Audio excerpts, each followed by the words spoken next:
Hey guys, how are you all? Welcome back to my channel. Today we will see what if Naruto husband of Amatersu. If you enjoy then please like, share and do comments. Minato Namikaze, Yondaime Hokage and Kiroi Senko of Konohagakure, stood pacing outside the delivery room for the news of his wife and child. He paced silently as his friend, Sume Inuzuka, watched him. Sume was the head of the Inuzuka clan and also a longtime friend of both Minato and Kushina Uzumaki, Minato's wife. She was currently pregnant with her second child, her current daughter being 4 years old, and was barely showing. She sighed as she watched Minato wear a hole in the floor and said, "Quit pacing. She's strong, just believe in her and wait already." Minato looked at his friend and sighed. "I'm sorry, I'm just anxious about the delivery," he replied. Sume nodded her head, yes, but you're making me nervous.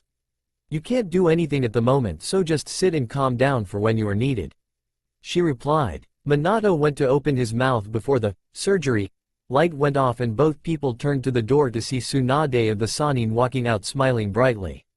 "Well, the delivery was a success and you have a healthy baby boy, Minato. Congratulations. You can go to the maternity ward anytime," she said before she was twirled around anime style as Minato tore through the doors next to her and rushed to the maternity ward. Both women chuckled before joining him. Maternity ward. Kushina Uzumaki, the Red Death of Konoha, sat in a bed smiling brightly as she cradled her newborn son, Naruto. The name came from Jiraiya's book and the idea that the little bundle would be a maelstrom of activity if he was anything like his parents. Suddenly, the doors flew open and Minato froze as he stared at his newborn son. A smile crept its way onto his face before becoming what would soon be dubbed Naruto's prankster smile, and he walked over to his wife. He stroked her hair and kissed her head before she spoke. "Beautiful ain't he?" she asked. Minato nodded and said, "He may look like me but I'll bet he has your personality." Both of the parents chuckled at that. Tsunade and Sume walked in and smiled brightly seeing their friends so happy. Unfortunately, it was not to last. An Anbu burst into the room. "Hokage-sama, the Kyubi has been spotted heading this way. It will be here within the hour," he said. Minato swiftly rose and Kushina began to shake as she had an idea of what would happen. "Hold it off, keep it from the village whilst I figure out a way to stop it," Minato said before turning to Kushina. Kushina held her child fiercely and glared at her husband. "Absolutely not, Minato. You know as well as I what life jinchuriki lead. I will not subject my son to that horror," she said. Minato looked downcast and said, "I know that. However, with you here and Tsunade and Jiraiya, not to mention Sume and our other friends, he won't live that life. You can prevent it and make sure he's the hero everyone should see him as." Kushina wavered for a second before shaking her head again. "No," she stated and glared at her husband who sighed before shining to his home. She looked to her friends. Sume spoke, "Kushi-chan? What would you say to a marriage contract between my daughter and your son?" she asked. Kushina looked shocked. "What? You want our children to marry one another?" she asked. Sume nodded. "It would be a good way to let little Naruto here not have to worry about finding love. You know that Inuzukas are fiercely loyal and if Hana consents when they are of age, then why not let the two of them have a chance? Besides, it'll keep those civilians off your back," Sume said with a smirk. The contract would let her be closer to her friends and would be mutually beneficial to both clans and parents. If it didn't work out, then nothing was lost as contracts allowed the couple to decline when they were to be wed. Kushina thought about it for a moment before nodding, "Yes, I agree." "Tsunade, will you take care of the paperwork? I don't want to leave Naruto here," she said. The other women smiled and bowed before leaving the new mother and setting off to take care of the marriage contract. Tsunade looked at Sume and said, "You know Minato is going to wear her down, right?" she asked. Sume nodded. "That is one of the reasons for this contract. I will let my daughter know and hopefully Hana can be someone precious to the boy. I just hope that this all works out," she said before they both disappeared in Shunshin's. With Minato, it had only been 20 minutes since he had spoken to Kushina and he had already found the seals he needed to make his son a jinchuriki. He didn't want to do it but he firmly believed in his village, his friends, and, most of all, his wife. Besides that, Naruto was the only newborn in the village. He decided to give one last gift to Naruto before he left. He grabbed all his sealing books and large amounts of materials, with the Hiraishin notes and details among them, and separated them into several different sections before mass sealing them into a scroll with some blood on it. He gathered his things before taking one last look at his home. He sighed before sealing it one last time and taking a scroll he had made for the sandaime when the sealing was done. Hopefully, everything would be just fine. Too bad no one ever told Minato that life is never fair. With Kushina and Naruto. Kushina was sitting in the hospital bed smiling happily at the little boy in her arms. She could already tell he would look like his father, and probably have a fanbase to boot. She held him gently but tensed when she felt the familiar buildup of chakra before a shunshin. She looked up and sighed as she saw Minato once again stand before her, and he didn't look like he was playing around. Kushina-chan, he started. My answer is the same as before, Minato. I refuse to allow you to seal Kyubi into Naruto. His life will be horrible no matter what we do, she said sternly while glaring at her husband. Naruto is the only child who was born. If there was anyone else, I wouldn't even ask. Besides, I have faith that this village will honor my dying wish and our friends will help him, he said, but, most of all, you will be there to care for him. Because I won't get that chance.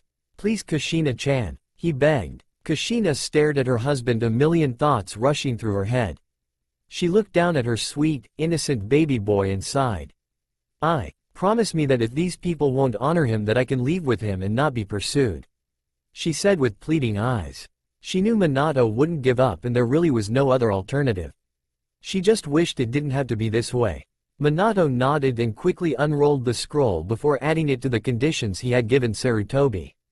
It's done, Kushina-chan. He walked over to her and hugged her while putting their heads together so they could stare at their son. He's gonna be a lady killer when he grows up, Minato said with a smile. As if knowing his dad was speaking about him, Naruto opened his eyes to show two beautiful sapphire orbs. Kushina let out a barking laugh. Yeah, but he won't have to worry about his fans once I am through with him, she said with tears in her eyes. Minato nodded and kissed Kushina on the head before taking Naruto into his arms. I'll have Sarutobi bring him back soon. I love you, he said before vanishing in a yellow flash. Kushina gripped the sheets as the first roars of the Kyubi made itself known over Konoha. Tears fell from her face and stained the sheets below until she heard a voice speak. I'm afraid that you won't be able to live up to your husband's expectations. I cannot allow you to interfere with my master's plan, said a man with an orange spiral mask. Kushina's head whipped up and she glared at the man. She readied herself to fight, but, before she could act, the man spoke again. I will ensure that my master wins this day. Kamui, he said, opening his eye. Kushina felt the fabric of reality twist and turn, and she let loose a roar of maternal fury and launched herself at the man with a hidden kunai. Surprised by her actions and the sudden inclusion of a massive amount of Yuki-infused killing intent, the man was taken unaware and stabbed fatally in the heart. His eye, however, was unaffected and Kushina's roar faded as the man's body turned to dust and she disappeared from reality. With Sarutobi, after the sealing, Sarutobi picked up young Naruto and frowned at the boy. Things were not supposed to be this way. He looked around the Hokage's office and sighed deeply. It had been nearly 5 hours since the sealing. He had received distressing news just a moment ago. The Kyubi's attack had destroyed the maternity ward where Kushina was supposedly staying. They had yet to find her body.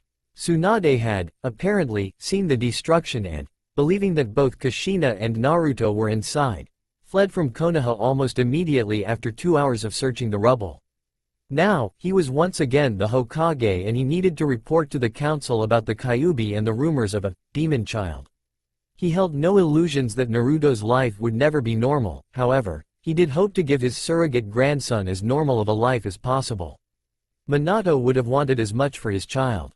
He sighed once again and pulled out a simple genjutsu tag and placed it on the boy's head. It would deter anyone but Sarutobi from making the connection between Naruto and the Yondaime until it was reapplied or the seal itself was noticed and destroyed by an experienced genjutsu user or put out when flooded with enough chakra to summon Gamma Bunta nearly 20 times. The only one currently able to destroy the seal would be the Sandaime or Jiraiya if he ever looked close enough.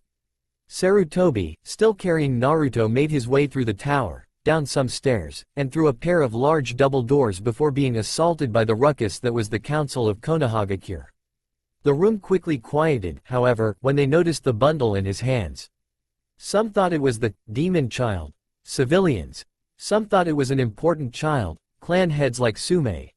But 3 others thought of it as a weapon, Danzo and the elders. Sarutobi quickly made his way to his seat and set the child in front of him. He took a breath before making his announcement. The Yondaime Hokage has died and left me with the title of Hokage once again. I gladly serve this country once more. After a moment of praise and happy comments, he continued, now, in the aftermath of the attack, we are down by 40% of our shinobi forces. Several residential and merchant buildings have been either destroyed or damaged, and we have a rather delicate matter to attend to aside from those problems. He said, gaining the attention of everyone in the room, including Jiraiya. Sarutobi pointed to the boy and said, Yondaime-sama was able to defeat Kyubi by sealing it into this newborn babe. He didn't get a chance to start another sentence as cries of, demon child, and, kill it, were heard throughout the room before the Sandame sighed and unleashed his full ki on the petty fools. Enough, he roared. I will not kill this child, Naruto Uzumaki. From this point forth, anyone who talks about the Kyubi being sealed into Naruto will be killed for revealing an S-ranked secret.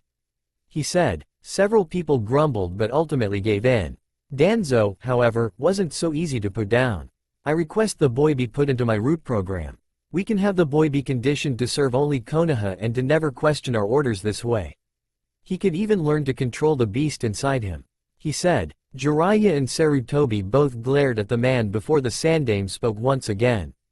Absolutely not, Danzo. I will not have an emotionless jinchuriki running around the village. You will stay away from him and the boy will be allowed to live a normal life. I clear? He said, blasting the man and civilians with his ki once more. During this scene, Sume was eyeing the boy warily as she believed it could be Minato's son. However, the genjutsu was messing with her mind and she dismissed it while thinking that Minato must have found another baby somehow. She did, however, have the marriage contract that Hana Inuzuka and Naruto Namikaze were to be married when Naruto turned 16. Little did she know that the contract wouldn't be seen for nearly 12 years. Back to the meeting, the Sandame sighed at some of the more covert attempts to control the boy or to outright kill him. He decided to put Naruto in the orphanage and let him have a chance instead of being sabotaged by the various council members. He made his decree and dismissed the council before he told Jiraiya to run his spy network and keep it strong while watching for anything related to jinchuriki. Jiraiya nodded sadly and quickly made his way out of the village. As the Hokage dropped off Naruto, the matron smiled at the boy and put him with the other orphans of the night. If she had stayed even a second longer, she would have seen the intricate seal on the babe's forearm with the kanji for 6 emblazoned in the middle before it disappeared. Time skip. 6 years, October 10th, Naruto's birthday. Sarutobi took another puff of his pipe as he looked out on the village he loved so much, and hated at the same time. The past 6 years had been close to a comparable hell for the young jinchuriki. While none of the younger generation knew of the Kyubi, as per the change in his law by the damn civilian council, the older generation absolutely despised the boy and made no secret of it. Just last year the matron had kicked Naruto out of the orphanage and Sarutobi had been forced to get him a rundown apartment and an allowance from his father's estate. He tried to get the people to understand, but they were too blinded by hate. Not that he could blame them fully. He understood that Naruto represented the embodiment of the death and destruction that had occurred that day. He knew that the village needed to vent their anger. However, he knew they were going too far. They had begun to physically harm Naruto, outside of the orphanage, and the Hokage was trying to prevent it. The boy deserved a better life than the one he was given. Every time he visited Naruto, he got the same question. Why G-san? Naruto would ask. It broke the man's heart not to inform the boy or at least keep it from happening. However, all he could do was tell the boy that the villagers needed forgiveness and that Naruto shouldn't blame them or take revenge. Little did he know that the unconscious repetition of this speech would fundamentally change the way Naruto viewed the world and his outlook on life. He sighed once again as he felt chakra signatures approach. He turned to the Anbu team and gave them a stern glare. This year, if one person enters Naruto Uzumaki's apartment without his consent, then I will personally kill you all. Understood? He asked in a deadly calm manner. The Anbu all nodded their consent before he dismissed them. This year would be the only year that Naruto did not receive a beating on his birthday. Naruto's apartment, 8 p.m. Naruto sat in his apartment all alone.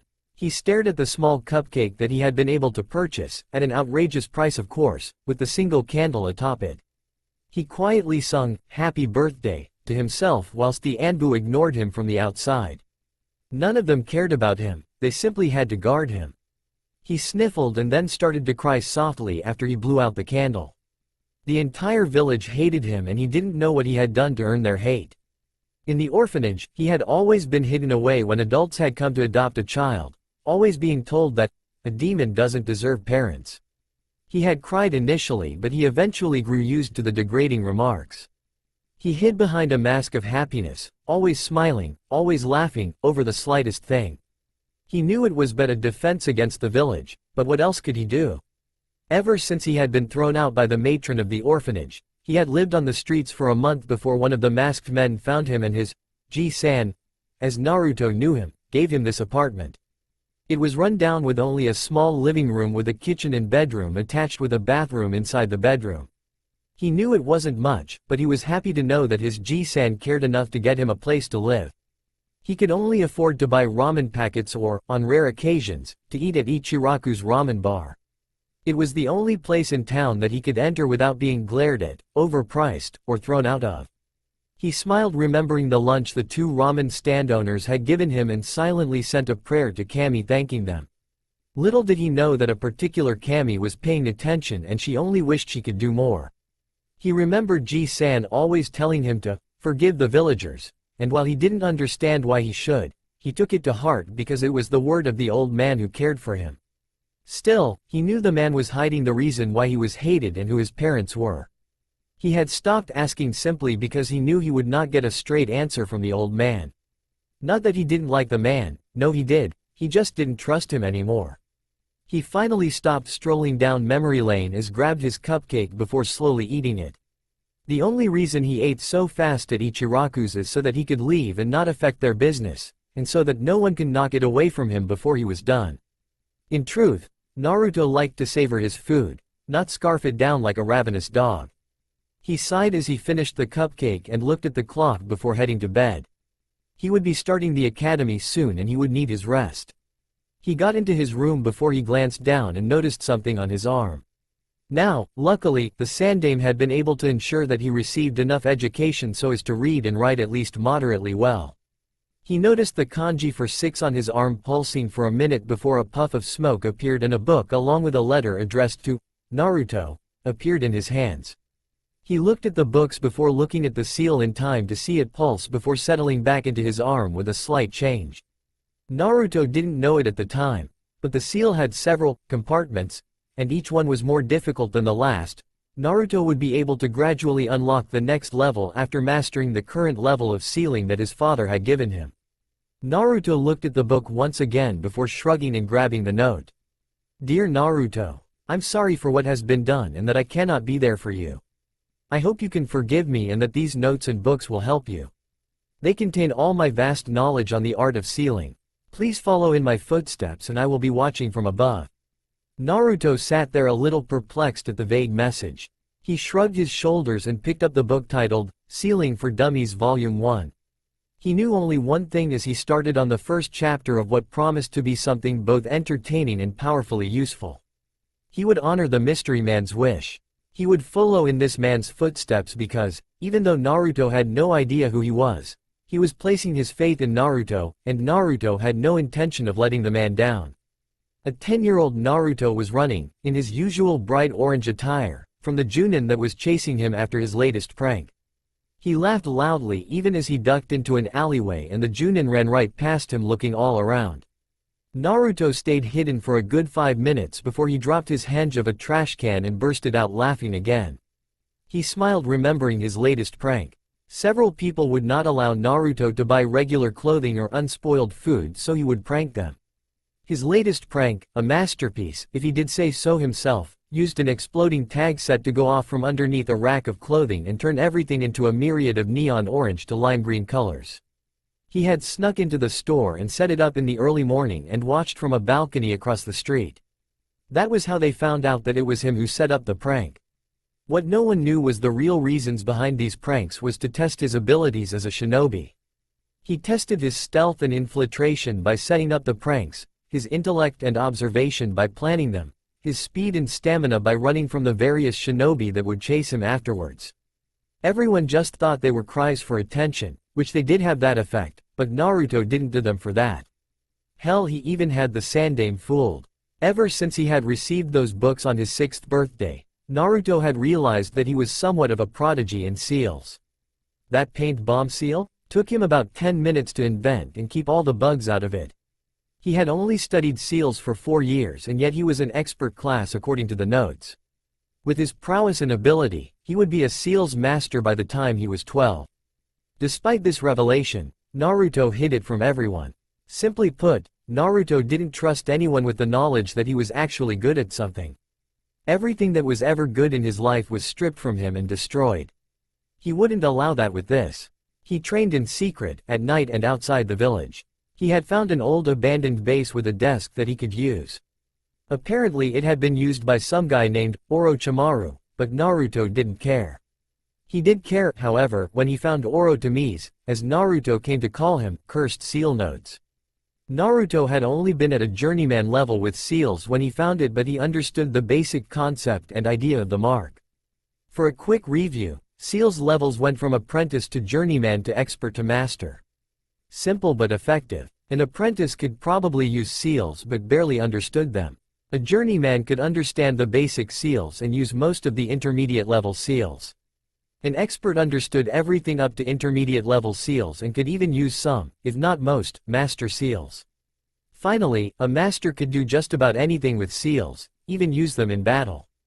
The Yondaime was a true seal master while Jiraiya was more of an upper-level expert than a master.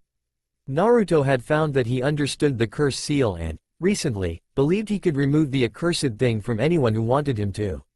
He wasn't 100% certain if he could, but he was confident that, if a seals master like maybe Jiraiya would check his work, that it would be effective. He had figured out the catalyst, seeing as Orochimaru had been stupid enough to leave the chemical formula for it in the notes, that changed the person's body and mind. He had devised a seal that would purge the afflicted's body and allow him to destroy the seal at the same time. It would be painful, but possible. Naruto had also come to another conclusion in his studies. He was a jinchuriki. He had noticed the complex seal array on his stomach anytime he practiced with his uncontrollable chakra. He had taken to studying it, even going so far as to make a copy and breaking it down into pieces so he could understand its function better. He had figured it out when he was 8 and he knew it had to be the Kyubi sealed inside him. He had been a little scared at first, but after 2 years he just wanted to meet the beast and understand why it had caused so much destruction when there were no historical incidents with it before. He had tried to focus on his mind to access the area that previous jinchurikis had mentioned within Orotomi's notes, but anytime he did so he seemed to lose his concentration and was hit with a massive headache that would leave him wondering what exactly he had been doing right before. Orochimaru seemed to have a slight curiosity about how jinchuriki would react to his curse mark. Naruto quit laughing and stood up while thinking about lunch. He patted his belly and made his way to the only place in town that would serve him, Ichiraku ramen. He swiftly moved through the crowd and to his favorite restaurant. He walked in and sat down on his stool and smiled at Ayame. She was his sister figure and he trusted her much like he trusted the Sandame. Not for the same reasons though. Tucci, owner of Ichiraku's and Ayame's father, and Ayame were the first people to serve him without a price inflation and even gave him a free bowl from time to time. He trusted them enough to let them know of his daily life, but he did not burden them with the beatings and other abuse he put up with. On the same hand, he did not inform them of his sealing ability simply because it could cause trouble for all of them if they accidentally mentioned it to the wrong people. And yes, he meant accidental. He ordered his usual 10 miso ramen and smiled as Ayame disappeared into the back to speak with Tucci. Today was his birthday after all. He knew he would have to hide in the forests at night and take any and all precious things from his apartment if he didn't want them destroyed like they were every year excluding his 6th birthday. It seems that the council had found a way past his yearly Anbu guards. Naruto didn't know how, nor did he care, all he knew was he had to fend for himself. Tucci came out of the back with a big smile on his old face. "Well, Naruto. It's good to see you again, my boy. How's the academy going?" he asked as he tended to the noodles now being cooked. Naruto let loose his epic grin and responded loudly, "It's great. We learned Kawarimi yesterday. I can't wait to graduate." He wouldn't tell Tucci that the whole loud-mouthed idiot mask was to make the teachers believe that they didn't have to sabotage him, although they still did, and so the council wouldn't block him because they would believe he'd die on any high-class mission without any skills. Tucci smiled as a Yame came out of the back with enough materials for Naruto's order. "That's good. I can already see you with that headband," he said as he placed the first bowl in front of Naruto. "First 5 bowls are on me tonight, kid. Happy birthday," he said. Naruto responded with his usual enthusiasm, "Thanks Tucci-ji-san," he yelled as he dug in. Ayame giggled and Tucci laughed loudly, but you could feel the warmth coming from Naruto. He rarely got gifts on his birthday, and this was one of the best he'd ever received. The other was the very jumpsuit he wore, given to him by the Sandame. It had the same genjutsu seal woven into it as the one that used to be on his forehead, not that Naruto knew that. He wore it out of love for the old man and because it helped with his stealth training tremendously. Naruto spent a good 3 hours with the Ichirakus before heading home for the night. He could already see the people who were setting up for the festival. He sorely hoped that he could avoid the annual fox hunt, as it had come to be called. He had no intentions of being caught this year. He made it home within 20 minutes and gathered the few pieces of clothing, various cups of ramen, and sealing supplies that he had borrowed from people who denied him service. He looked outside and swore. It was getting dark and he was barely leaving his apartment. He sealed all his belongings into the chakra seal that the mysterious man had originally placed on him and set it to release in the morning or if his chakra was fed into the seal at certain intervals. He quickly left his apartment and ran for the forest of death. Hopefully, it would save him as it had in the past. Midnight. Forest of Death. Naruto was panting hard. He had evaded most of the mobs but had been caught by some particularly vicious Anbu. He sighed as he felt them pass overhead. Maybe he could get away after all? Well, what do we have here? An Anbu with a ox mask said. Maybe not. Naruto thought as he silently cursed his luck. Seems like we got a little fox here. What do ya say we make a show out of it? His partner in the snake mask replied. Naruto got up and started to run but didn't get very far before he was yanked back and tied up by the man with the ox mask. Now, we just want to let the villagers have their annual fun with the village demon. You wouldn't want to ruin that, huh? He said. Naruto scowled and spit on the man's mask. Go fuck yourself, you ox fucker. Naruto yelled. Ox didn't take too kindly to that and backhanded Naruto, forcing him to grit his teeth in pain. Ox pulled Naruto roughly to his feet. Don't worry. There's plenty more where that came from, Ox said as his friend chuckled. Ox picked up Naruto and bounded away into the trees with Naruto raining obscenities all the way. Soon enough, Naruto found himself in the most hated place he could be. In front of a mob on his birthday in an alleyway secluded from the village proper. Naruto chuckled grimly in his mind but decided if he was going to be hurt, at least he'd make it worthless for them. The Anbu took money from the crowd to let them throw stones at Naruto. Naruto simply stood there and didn't even try to move, his famous foxy smile on full blast, and it unnerved several of the mobsters. Unfortunately, it pissed more of them off and they started throwing stones without paying. They yelled obscenities and things like, "This is for my sister," or the ever-classic, "Die Demon." Some started to throw bottles and as the first one shattered on his head, all hell broke loose. They soon began to close in and beat him with sticks and pieces of pipe. Luckily no one had a real weapon. That didn't mean he wasn't damaged, however. Broken bones, crushed organs, it was amazing he was still alive and conscious. Little did the villagers know that, after all the years of abuse and pressure, a seal made itself known on the back of Naruto's head and glowed white before shattering and allowing the boy to fall into the sweet bliss of unconsciousness. The last thing Naruto saw was the Hokage descending into the mob like a vengeful angel. Mindscape. Same time, Naruto opened his eyes to notice that he felt no pain. He thought that was odd until he saw that there were pipes running along the wall of what seemed to be a sewer. He frowned and thought, so they threw me in the sewer? I thought I saw Oji-san coming to rescue me? He thought for a few more seconds before dismissing it as an illusion. His thought process came to a halt as he heard a soft boom echo throughout the sewer. He frowned when he heard it again and again. It was like someone was throwing themselves against a wall or something like that. Curious, like most boys, he made his way towards the sound. As it got louder, he could tell it must have come from something far stronger and far larger than himself to make this much noise. He noticed a red glow coming from ahead and the sounds of crying and someone yelling gibberish. He could tell they were pissed, but he couldn't tell it what. He noticed the light intensify and he stepped into a large room and looked to his right only for him to freeze at the sight. A large red fox with burning red eyes was slamming itself into cage bars as large as the Hokage monument themselves. That wasn't what stopped him, however. This fox had 9 tails and Naruto had just figured out that he was now in his mindscape. It took all of 5 seconds for him to process this and to listen to the ranting demon. The Kyubi continued to throw itself into the bars while crying. Its eyes burned with a fierce hatred and Naruto could make sense of its words now that he was close enough. "Let me out. The kid needs me. I will tear those humans to pieces," it yelled as it threw its weight against the seal once again.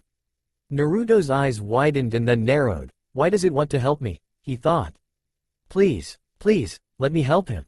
Please." Kyubi said, its voice getting softer as its body collapsed, heaving from the effort of trying to help its container. Naruto was shocked to say the least. No one had ever just helped him before. He had been the first customer of Ayame and Tuchi. Yet, here was a being, called a demon of all things, wanting to help him. Slowly, he made his way forward and to the fox, who was still oblivious to its company. He looked at the gates for only a second before entering them and walking up to the being who wanted to help him. He sat down and grabbed one of the tails that had fallen still. Gently, he stroked its crimson fur, admiring the quality and sheer feel of it.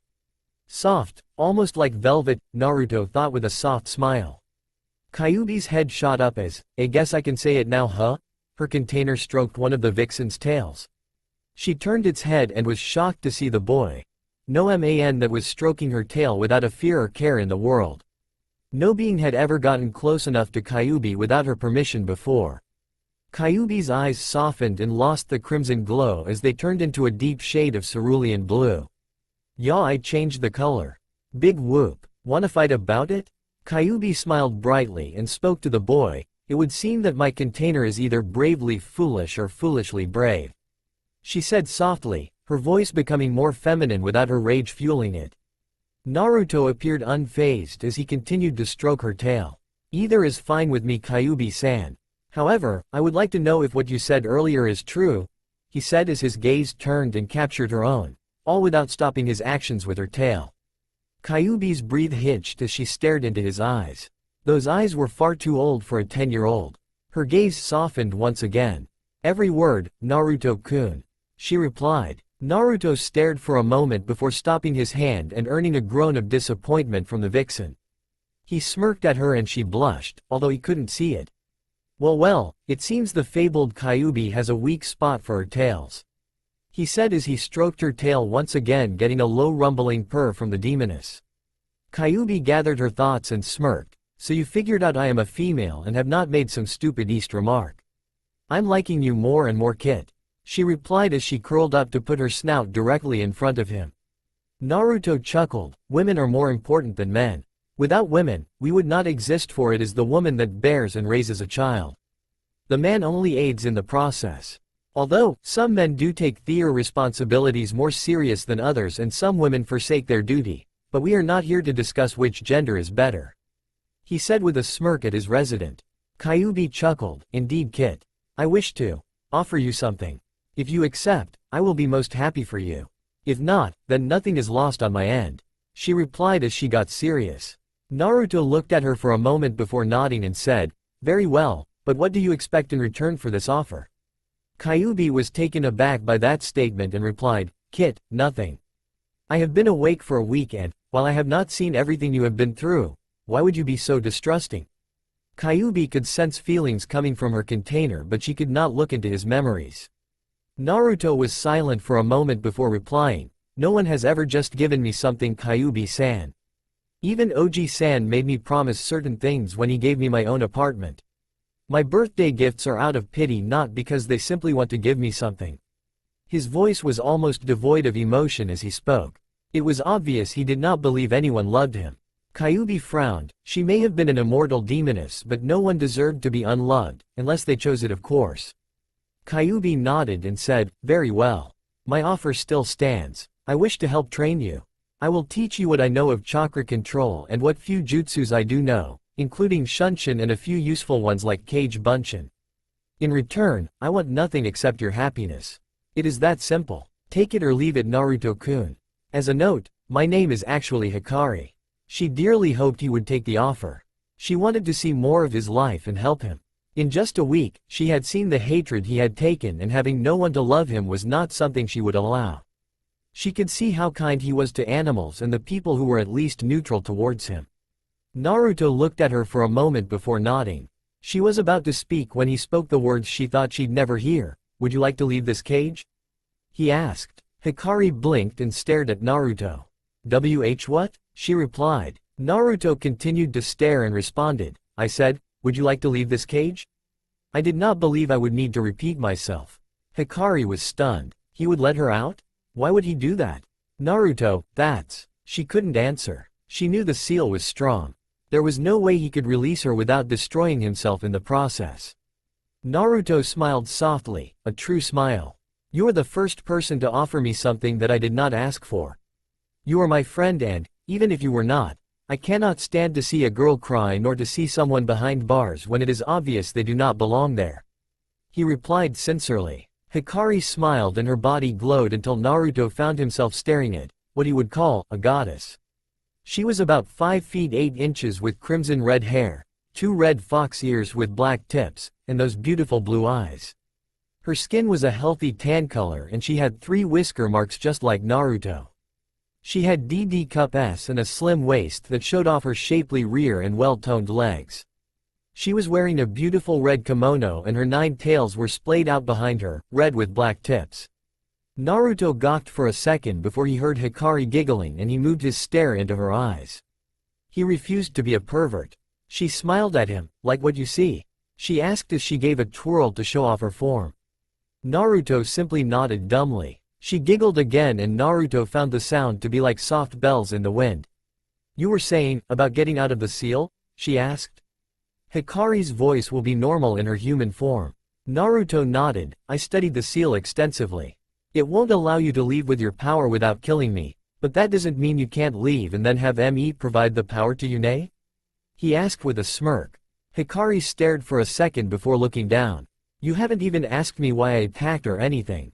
You haven't blamed me for all those people dying. Why are you being so kind?" she asked. Naruto grew serious. "I searched for a year for any mention of you being hostile in the past and found absolutely nothing. There was no reason for you to attack Konoha, so I figure someone must have tricked you or controlled you. I hope it's the first because I do not want to face someone who can control you," he replied. Hikari smiled and hugged Naruto before whispering "thank you," into his ear. She pushed him back and grew serious. "Naruto, I was tricked by a man known as Orochimaru into attacking the village. Unfortunately, he is not what he appears to be." Seeing the confused look, she continued to explain. "Some years ago the celestial beings, along with the Biju, combated a vicious creature known as the Yamata no Orochi. We eventually succeeded in sealing away his power, but it seems that he has returned and is determined to achieve immortality once again and wage war amongst the heavens. He was able to catch me asleep and used a powerful genjutsu to cause me to fly into an uncontrollable rampage. I am sorry, Naruto," she said. Naruto simply nodded at the story.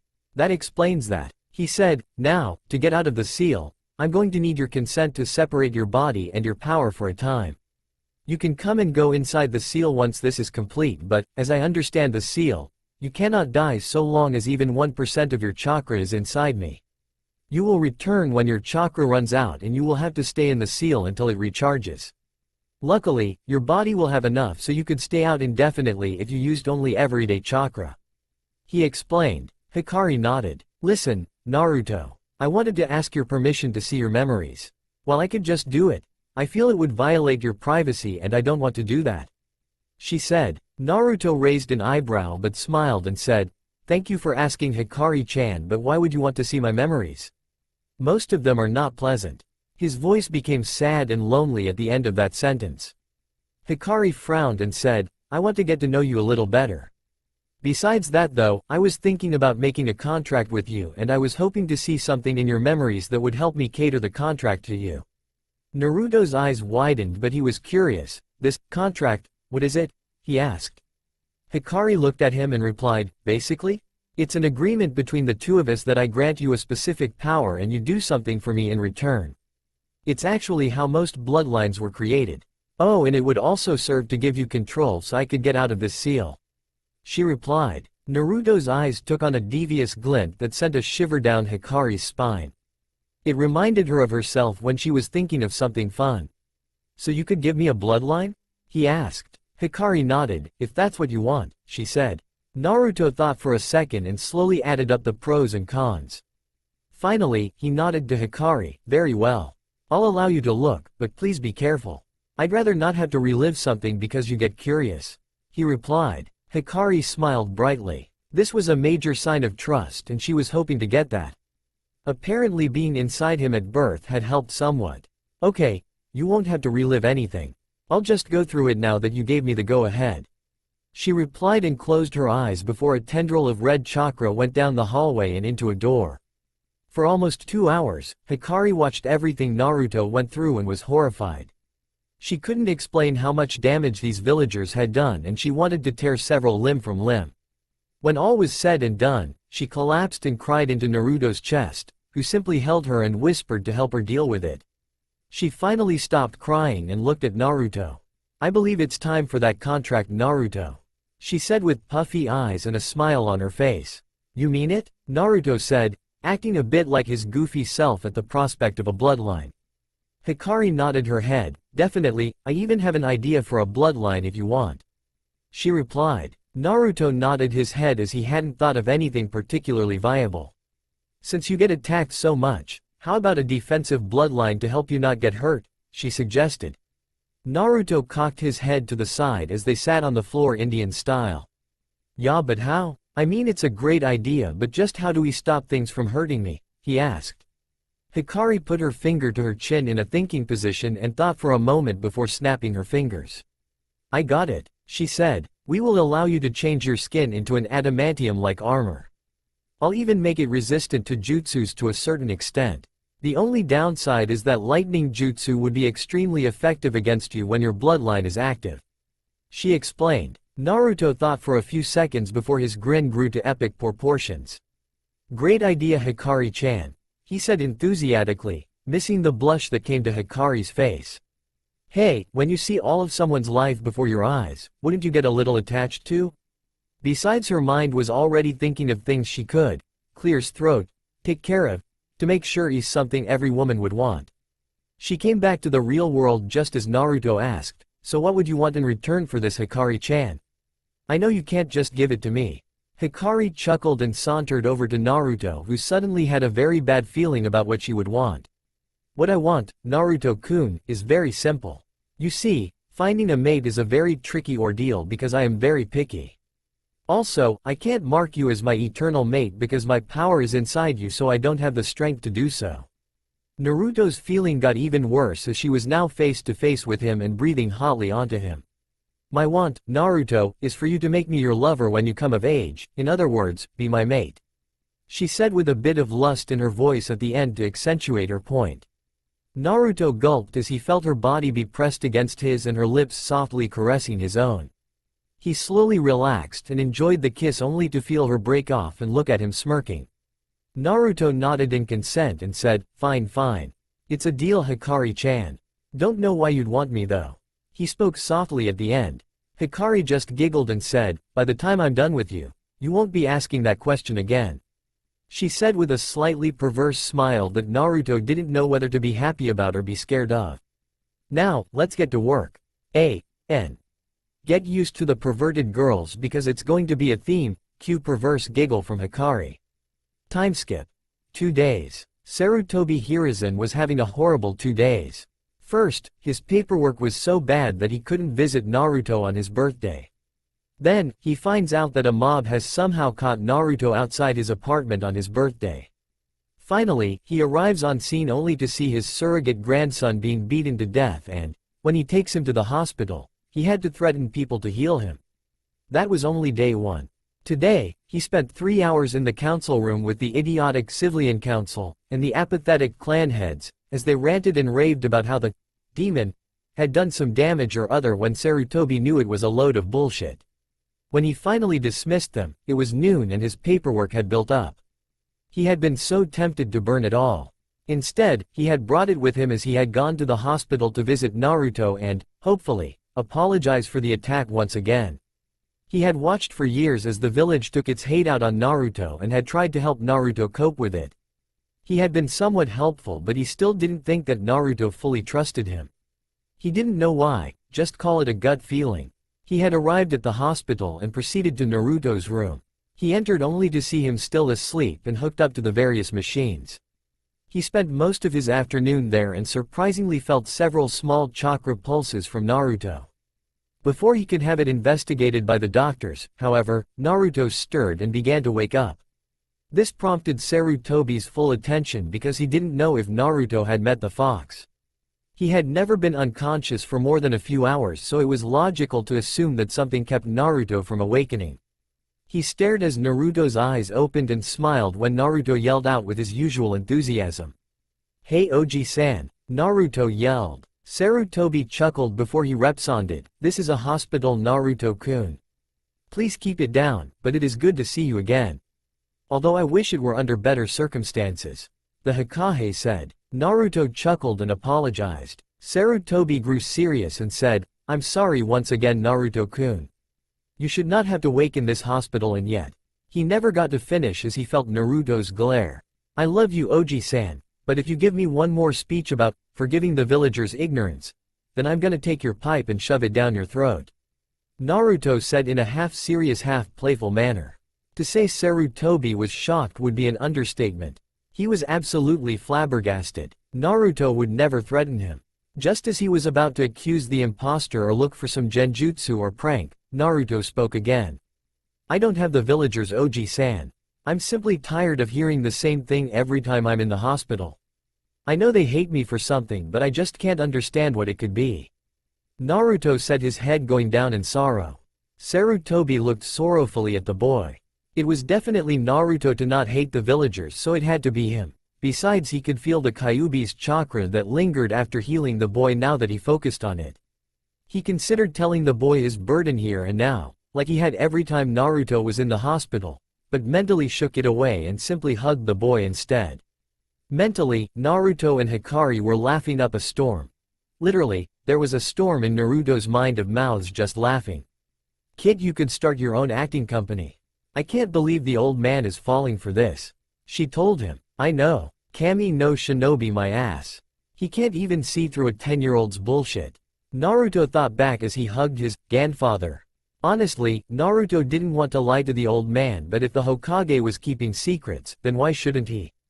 After all, he knew there was no way Sarutobi would let him have continued access to Hikari. The safety of the village, and all that jazz. "Nay, Oji-san, could I get out of here?"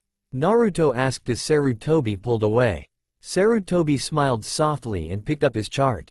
After a few moments to make sure everything was in order, he nodded to Naruto. "Sure, Naruto-kun, I can sign you out because it looks like you healed up just fine," he said. Naruto, still being a kid and in his mask, jumped up and rushed to put on his jumpsuit before dragging his Oji-san out of the room so they could go get some ramen.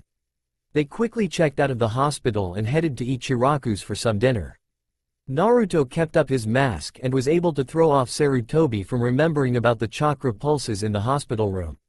Sarutobi smiled at Naruto and got up to go home as the Ichirakus closed the shop for the night. It was getting late and he had to get home. Naruto bid him a farewell and watched as he disappeared down the street. Naruto smirked before heading to his hidden lab to check and make sure no one had found his hideaway or his notes on ceiling. Naruto's hidden lab, 10:15 p.m. Naruto entered and smirked as he saw all his notes still in the position he left them. He began to look through his notes until he came across the seal he designed for removing a curse seal. He wanted to make sure that it would work theoretically before he even tried to make it into a practical application. He believed he had enough information to remove the seal, but he still had a nagging feeling that he should take a look at an active seal before he tried applying his seal. There may have been changes from the notes, or it may have reacted badly to the host's body and attempted to destroy its chakra coils or something along those lines. He sighed and set them aside, they were useless for now. He picked up a seal he had specially designed to make him faster and stronger than just using weights or a gravity seal. A resistance seal. It, basically, increased the force against every little movement he made. He had to be careful, however, because he could break his bones if he put it too high, or he could develop muscles that have nothing to do with fighting and cause them to limit his mobility during combat. He had found his way around that by adding in limiter seals so that the resistance was only on the muscles he wanted. He had studied anatomy just for the muscles and, while he was no medic nin, he could properly locate and describe the different functions of bones and muscles in his body. He doubted that the information would be used often, but better to be prepared than caught unawares. He smiled in contentment as he picked up a special ink container that had ink laced with his blood and chakra on it before he started to draw the seal on his chest. 30 minutes later, and much rechecking of the seal, Naruto was ready to activate it. He sent a small amount of chakra into his seal and immediately felt his muscles begin contracting to work against the resistance. He smiled brightly and yelled in excitement as he declared the seal a success. "Congratulations, Naruto-kun. I am rather surprised at how good you are with seals," Hikari said in his mind. "Thanks, Hikari-chan," Naruto replied. "I am glad it worked, but I still want to find a way to remove the curse seal and maybe find a way to incorporate seals into my battle style," Naruto added. Hikari nodded mentally in his head. "I may not be a seals master, but I could probably help with organizing and challenging your ideas, Naruto-kun," she offered. Naruto beamed with happiness. "Thanks again, Hikari-chan. I would appreciate that. I never had anybody just offer to be my idea board," he said mentally. Hikari smiled in his mind. "Get used to it now that I'm here. I won't leave you and I won't betray you, my mate," she said, adding a little lust with the mate word. Naruto shivered and blushed in response. He wasn't old enough to have perverted thoughts yet, but that didn't mean that Hikari was going to wait. She had already explained what being a mate entailed and said that she would be enhancing a few of his features to make it more enjoyable for her. Naruto had actually given permission for it so long as she didn't change his ideas or his obvious looks. Not that she was going to do that anyways. He had no objections to it because it meant that he would have a family sometime later in his life and, secretly, that was one of his goals. Besides, who wouldn't want to be married, by demon standards, to a goddess like Hikari? Naruto didn't want to find the man that didn't. In any case, Naruto smiled warmly and replied, I seem to be thanking you a lot. What do ya say we just skip that and start brainstorming ya?" Hikari laughed. "Very well. Actually, I may have a solution to your seals in battle idea," she said. Noticing she had his attention, she continued, "My chakra ability, that every biju has, mind you, is to literally make my chakra solid, usually into a cloak around my person. Now, you, by extension of me, now have that ability, but I doubt that you could form the cloak or anything small without enormous training in control and capacity." She noticed his disappointment but continued in favor of making him happy. "I do believe that you could trace a seal in the air using your chakra before touching it and activating its effects by making the seal into reality by using your chakra. You would have to train to focus your chakra to your finger, but that is far easier than controlling all your chakra and trying to force it into something small," she explained. As she finished, she could feel his happiness and giddiness at the idea that he could simply draw seals in midair. Naruto was grinning from ear to ear as he sent a mental hug to his mate. "Alright, I can't wait to see if that works," Naruto replied enthusiastically. He looked at the clock and noticed it was midnight. He frowned as he knew the training would have to wait. He needed to leave now if he didn't want to catch the last call round of drunks. After a quick use of seals, and putting away all of his material, he promptly disappeared into the forest surrounding the entrance that was hiding in a bush. Konoha Streets, 12:30 a.m. Naruto was stealthily making his way home to sleep off the excitement when he heard a loud noise in the nearby alleyway. He was tempted to ignore it and continue on his way, passing it off as nothing but a regular everyday cat or something. However, he heard a scream and he froze. That was a female scream, and it wasn't the good kind. He sighed to himself and thought, I can't let a woman get raped or something, I'd be worse than the villagers. Hikari-chan, think you could help me out if I get into trouble? He asked the Fox Queen. Definitely Naruto-kun, let's see what's going on. She replied as she brought up a screen inside her cage to see through his eyes. Naruto smiled at Hikari's helpfulness and scaled the nearby building, only 1 story tall, and looked down on the alleyway. Anko Mitarashi was not having a good day. She woke up and got dressed rather quickly, but things went downhill from there. The esteemed council had denied her advancement to full Junin once again, with the only blemish on her record as the time away from Konoha when she had been marked by Orochimaru. After spending all morning trying to get them to change the bigots, she had gone to lunch only to find that her favorite dango stand had run out of dango and red bean soup, her favorite meal. After lunch, she was scheduled to do an interrogation, except that the man had, apparently, escaped from the custody of the Anbo. So, she had spent most of her afternoon tracking down the bastard and interrogating him. She had ended up with a new scar on her left arm and a sprained ankle for her troubles. It had been 9 p.m. by the time she was done, and she still hadn't eaten dinner. After her report, she had promptly run to the nearest bar and ordered some dango and sake. That was where everything went straight into the gutter and kept going until it reached the deepest pits of the sewer. She hadn't been paying attention to her alcohol consumption and was thoroughly drunk. Unfortunately, several of the men who believed she was nothing more than Orochimaru's spy had found her and proceeded to secretly buy her drinks, and one of them had apparently slipped her a drug that would leave her very sober but completely disoriented. That is what led her to right now. She was surrounded by 6 men, all civilians, although one was a poison maker that had made the drug. She was down to nothing but her panties, and they were preparing to rip them off when she had done something she had swore to never do: scream like a woman. She hated being weak, and this was the first time she was this close to being actually raped. Orochimaru hadn't touched her because, she believed, he liked little boys. Sure, people had tried before, but she had always kicked their asses. She wasn't Konoha's snake mistress for nothing after all. They slammed her head into the pavement, making her vision swim, and she knew she'd probably black out soon enough. She cried at the thought that she'd lose her virginity to some jerks that were just trying to get their rocks off. The men just laughed harder as they ripped her panties off and forced her to sit up and look down at her naked form. "Don't cry, you're going to enjoy this, you snake whore," the man who had dropped his pants said as the other men were still laughing. He began to kneel down. Up on the roof, this was the scene that Naruto came upon. And it made his blood boil. He hated seeing anyone being taken advantage of, but to top it off with it being a crying woman. That was the line for Naruto. "Hikari-chan, can you get me enough ki to make these men shit their pants and never come near her again?" Naruto asked, knowing that was his only option right now as he had no sealing materials on him, not that he had the time to make the seals. Naruto heard a bestial growl come from the seal and smiled. "Of course I can. Show these men what happens when they try to take what is not theirs," Hikari said angrily. She agreed wholeheartedly with Naruto's sentiments. Men should not try to force themselves on unwilling women, and the ones that did were too weak to claim a real woman.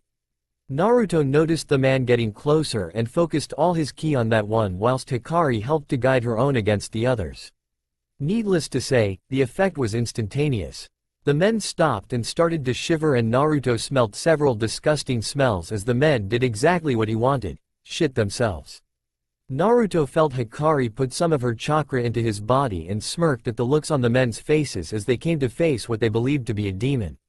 "You may want to leave while I'm still in a good mood, otherwise," Naruto flexed his claws, "I may not be so kind when I get down there," he said. The men looked at one another before they all scattered, too scared to think that he was just a 10-year-old boy.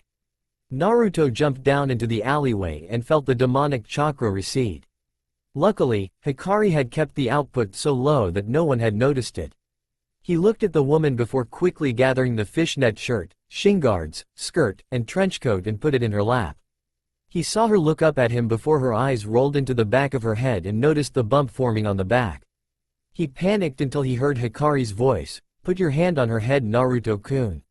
He did so and watched as a small amount of red chakra healed the wound. "She will be out until morning, so you're safe, but you may want to check her shoulder. I believe it holds something of interest to you," Hikari said. Naruto was curious, so he did as Hikari asked and his breath hitched in his throat. There, on her shoulder, was an active curse seal. Naruto frowned. While inwardly he was happy to have found an active curse seal, he was very angry at the way on which he had found it. He sighed and tried to pick her up only to fail. He felt Hikari pump her chakra into his arms and legs. He mentally thanked her and picked up the woman. He didn't know her name nor where she lived, so he resolved himself to take her to the lab so he could study the seal before she awoke. He struggled for a moment before hurrying towards the lab. Luckily, it took him only 5 minutes to get to the lab with Hikari's help. He set the woman down on the futon he kept here before covering her body up to her neck. He put her gear next to the bed and took a minute before sighing. "Looks like I'm not getting any sleep tonight. Let's get to work, Hikari," Naruto said, gaining a mental nod from the fox demoness. Anko slowly awoke. The first thing she noticed was that she was both covered with a sheet and she was naked. Her headache, which should have been prevalent, was nowhere to be found and she didn't know where her clothes were. She slowly opened her eyes while preparing her body in case she needed to fight off some pervert or rapist.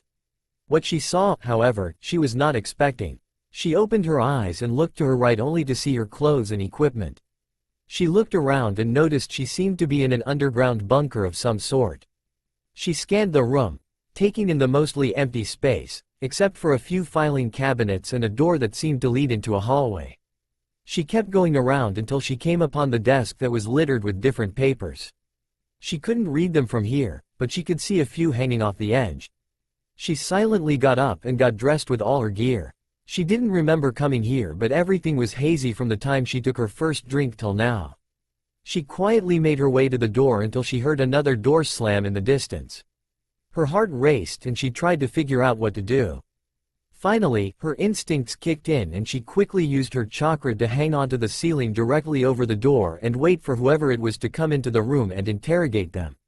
Naruto had just finished making 3 bowls of instant ramen and was bringing them back to hopefully, awake woman and feed her something. He knew ramen wasn't particularly good, but it was all he had. He was balancing the ramen and 2 glasses of tea on a tray when he walked into his study only to find that the woman was nowhere in sight. Hikari was asleep right now and he quickly grew concerned, so he headed over to the desk and set the food and drink down. He immediately started to walk back towards the door when he was tackled by a purple blur. When Naruto walked in, Anko was shocked to see a 10-year-old boy tending to her and in a bunker no less. Still, she was wary until he turned around. She immediately suffered a flashback and everything that the men had done to her returned full force. The last thing she remembered before blacking out was a blonde-headed boy trying to pick her up after putting her gear into her lap.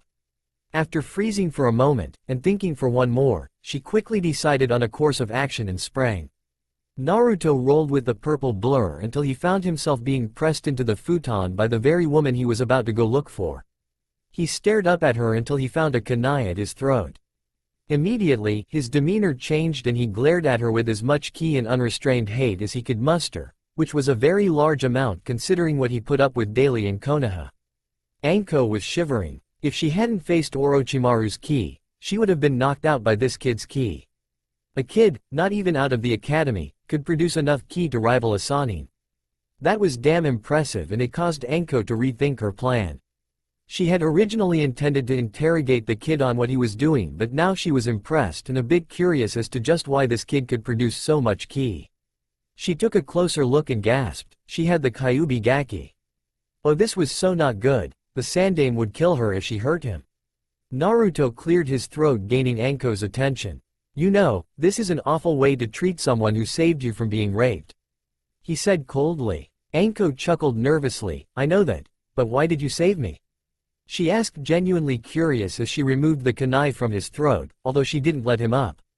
Naruto looked at her curiously. "Do I need a reason to rescue a beautiful woman from being taken advantage of?"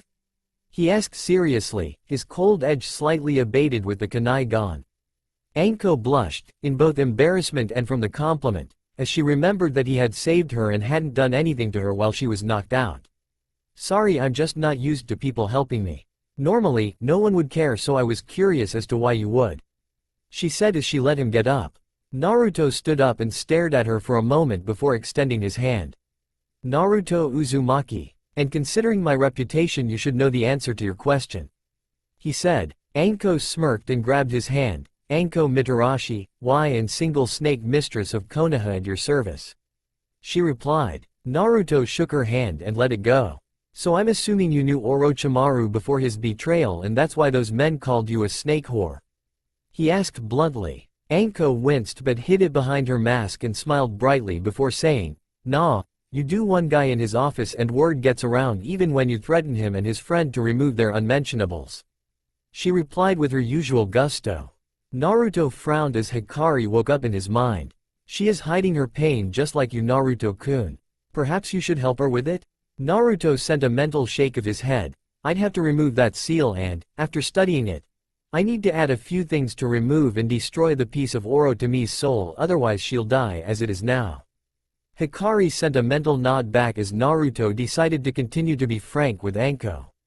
"Anko-san, I have done you the courtesy of not hiding behind my mask. May I please ask you to do the same?" he said. Anko opened her mouth to respond with her mask on until she looked into Naruto's eyes. Her words died in her throat as she looked upon the same eyes that had shocked Hikari just days ago. "So cold and alone, just like mine," Anko thought as her mask slowly crumbled before Naruto's eyes. "Fine Gaki. Yes, that's why they called me a snake whore, and that's why nobody ever helps me. Only my friends Kurenai-chan, Hana-chan, Yugo-chan, and the Hokage believe me to be loyal to Konoha, and only the old man has broken my mask," she replied. She didn't know fully why she felt compelled to confide in him, but she did know she felt like she could trust him with her life. Naruto smiled softly. "Thank you, Anko-san. I don't know why, but I feel like we outcasts should stick together, nay," he said. Anko chuckled. "Indeed we should, kid. So tell me, where are we anyways?"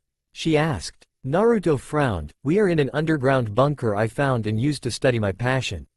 I don't trust the villagers to not destroy the only thing I'm good at or that I take an interest in," he replied. He quietly walked over to his desk and picked up the notes on the cursed seal before sealing them away into his arm.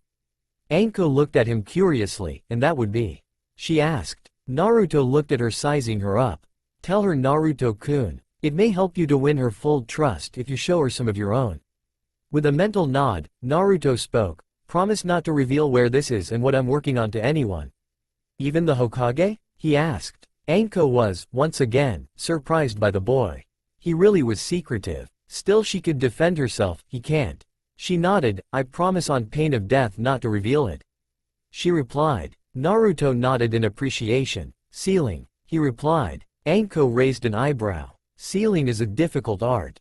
Not many shinobi find it useful, and most discredit it unless you're an acclaimed sealmaster like the Yondaime or Jiraiya of the Sannin," she said. Naruto nodded again. "Exactly why I like it so much. No one knows what sealing is capable of, and very few, if any, shinobi have a defense against it. Besides that, I seem to have a knack for it. You know those people who have been getting pranked for a while now?" he asked. After getting a confused nod from Anko, he explained. "They're all people who treat me like shit, so I usually just develop a weird seal to screw with their business. One of the shop owners who refused to sell me kunai, I made a seal that converts some of the chakra in the air into electricity, so anyone who entered his store and tried to pick up his metal equipment got a light shock for about a week," Naruto said. Anko's mouth was hanging off her jaw. "Gee Gaki, that's incredible. Do you have any idea how much someone would pay to have a seal like that in their vaults?" she said. Naruto thought for a second before shrugging. "Never thought about it honestly, but you do raise a good point.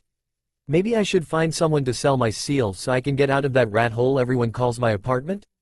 Naruto thought out loud. Anko looked at him sternly. "What do you mean rat hole?" she asked, a little annoyed.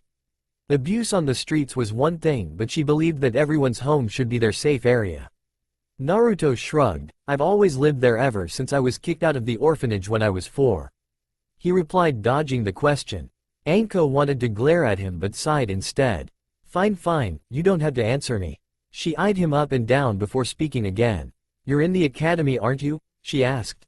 Naruto nodded. "Yes, but I am being sabotaged even with my mask of stupidity. I can't control my chakra as it is, and no one will teach me the proper taijutsu style. You know, it'd be easier to tell you the things they do teach me, which is pretty much the lectures on history and stuff." The practical I am usually thrown out of. He replied. Anko's blood was boiling. How dare they sabotage such an untapped resource, she thought. Just from this meeting alone, she could tell Naruto had immense potential and she refused to let it go to waste on the bigots of the academy. They may be able to sabotage you, but that doesn't mean I can't help you, she said, smirking at the thought of training this diamond in the rough. Naruto smiled softly at his new friend. In his mind, you'd really do that? He asked. Anko nodded furiously. Hell yes. Geez kid, from your ki and sealing abilities alone you'd make a great shinobi. Ninjutsu isn't really applicable until Junin level. Genjutsu is more for those specialized in it. Taijutsu. Well, that's needed at every level, so that's what we will work on first. Chakra control will have to wait until I deem you at an acceptable taijutsu level, she replied. Naruto's smile threatened to split his face. That's fine. Thank you, Anko-chan. Oh, can we keep this from the old man? I want to surprise him when I pass the exams, he said. In his mind, Naruto made a solemn vow to complete his curse seal removal soon so he could help his new teacher and friend. Anko thought about his request for a second before nodding. Very well. However, I expect you to pass those exams with flying colors, you understand me? She said with a serious tone but a smile on her face. Naruto nodded. Hi, he responded, happy that someone else was taking an interest in him. It seems that this was a good week for him. In his mind, Hikari was smirking up a storm and giggling perversely. Hopefully she becomes another one of Naruto-kun's lovers. She looks like she'd love to tease him mercilessly. Hee, I'm gonna have so much fun, Hikari thought. Time skip. 1 month. Anko was smiling broadly as she stepped into her dango stand to meet the girls. The girls hadn't been able to get together for the month after her near rape. As a matter of fact, they didn't even know about it, now that she thought about it.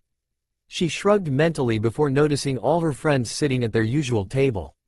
Kurenai was the first to notice her, as always, because she was looking for her. They had been on alternating mission schedules, so they hadn't had much time to talk. Kurenai Yuhi was a black-haired, red-eyed kunoichi that wore a dress that looked like it was made of medical tape. She had a curvy figure, much like Anko's own, with lower D-cup S and shapely legs. She had recently made Junin and was planning on taking a team from the graduating class this year. She had made a reputation of being ice-cold and earned the moniker, Ice Queen, of Konoha because she never went on dates with men. Hana Inuzuka was a brunette with slight red highlights and a rather feral look overall. She was more tame than most members of her clan but still more feral than regular. She was only 16 but she was a chunin with a solid D-cup size, slim hips, and a shapely rear. She wore the regular chunin vest with a forest green shirt underneath and spandex shorts that stopped mid-thigh. She was a veterinarian and she almost never went on dates.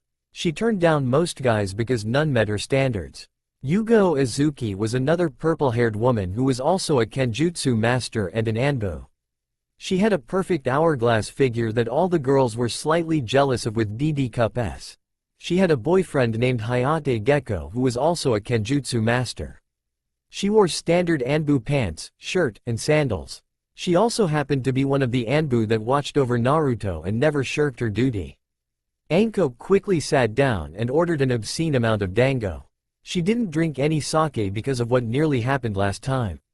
Kurenai, being her best friend, noticed this and grew concerned.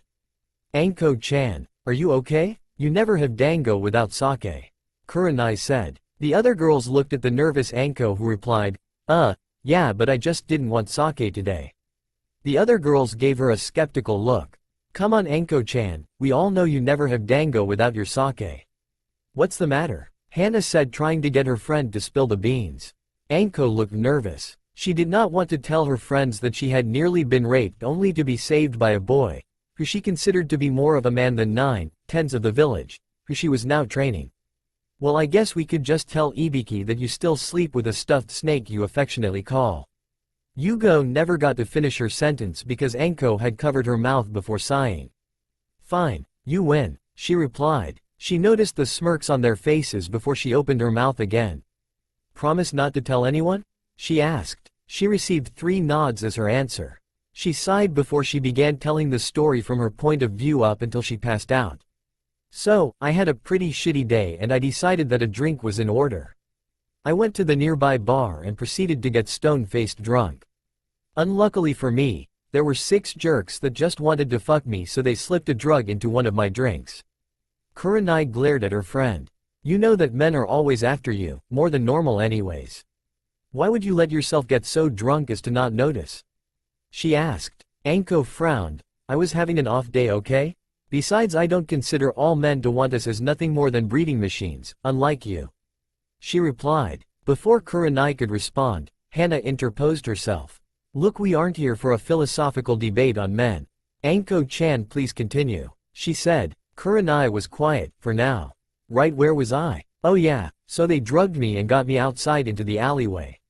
They proceeded to take off my clothes and attempt to rape me. Anko said a little too calmly for the girls. She should have been a bit more broken up over it.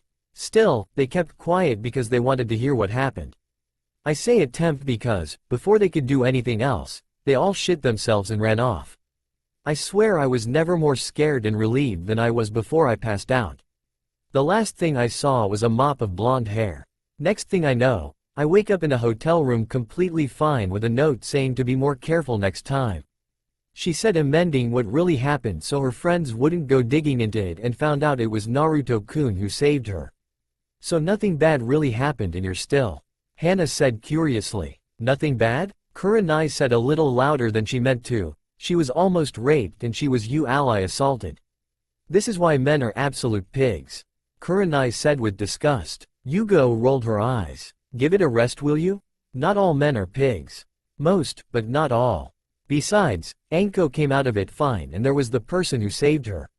She replied. Kurenai glared at Yugo. 99% of men are pigs and you know it. I bet the person who saved Anko-chan was a woman who couldn't stand to see the rape. She replied. Hana sighed again. Not this again, please. Let's talk about something else. Has anyone seen anything funny lately? She asked desperately, trying to change the subject. Anko chuckled. Well, I saw an orange-clothed gaki turn a fruit stand into a fruit salad, if that counts as funny. She said. What could she say? She was proud of the gaki.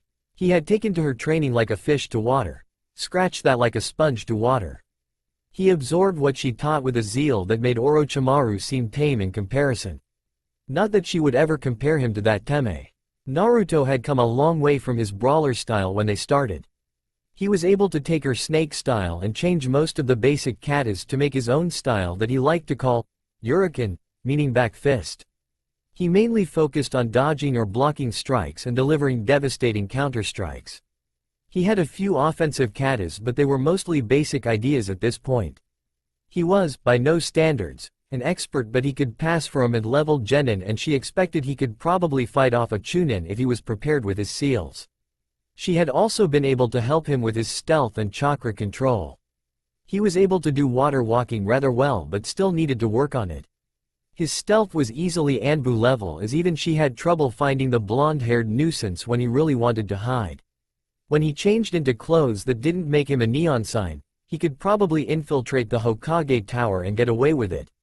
Back to the girls, they spent the rest of the afternoon chatting about different things like clothing trends, which Anko ignored of course, Naruto's pranks, which they all found amusingly enjoyable, and missions.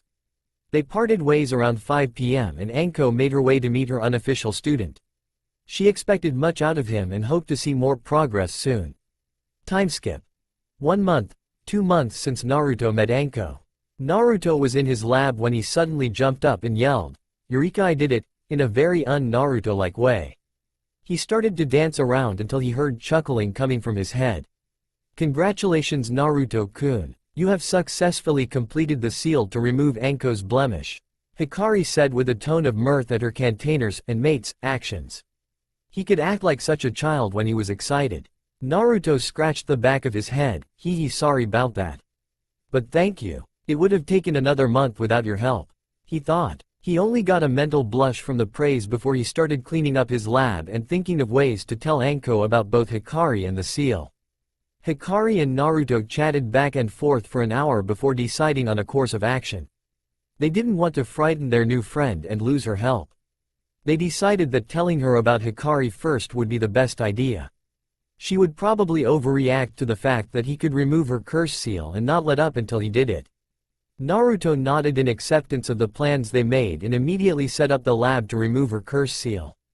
There was no way they could do it anywhere else. It took him 2 hours to set up the seals and double-check everything to make sure it was in place. He wiped the sweat from his brow and nodded in appreciation of his hard work before turning to the clock and noticing it was 7 p.m. He only had half an hour to eat and meet with Anko for his nightly training session. He quickly showered and ate 3 cups of instant ramen before bolting out the door into the Forest of Death. Forest of Death. 7:32 p.m. Anko tapped her foot on the tree branch as she waited for her student. He was never late before and she was beginning to worry when she saw his orange clothes burst through the tree line outside the Forest of Death and proceed to hop over the fence. She smiled inwardly. She had really come to both respect and like the blonde ball of energy. Even if he was serious when they were alone, he was always happy to see her and train with her. It's nice to have someone appreciate me for once, she thought to herself as Naruto landed on the branch next to her. Naruto landed and smiled brightly at his friend, Sensei. She had taught him much in the past 2 months and he was deeply indebted to her. He decided to cut straight to the chase as he knew she did not like to beat around the bush. Anko-chan. Anko looked at him intently. I have something private I wish to speak with you about, so could we forego training tonight and head back to the lab? He asked. Anko raised an eyebrow and replied, I guess so Gaki, because you haven't missed any of our sessions yet and today was the only day you were late. What's so important that you want to be in the lab for it? She asked curiously. Naruto looked around before turning his back to her and readied himself to jump. The reason why I'm hated, he replied before jumping away, hoping that was enough to get her to follow him. Anko stood there for a second processing what he said before she sprung after him.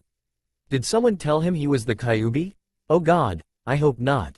I'm gonna kill whoever told him, she thought as she increased her speed to try and catch the orange blur.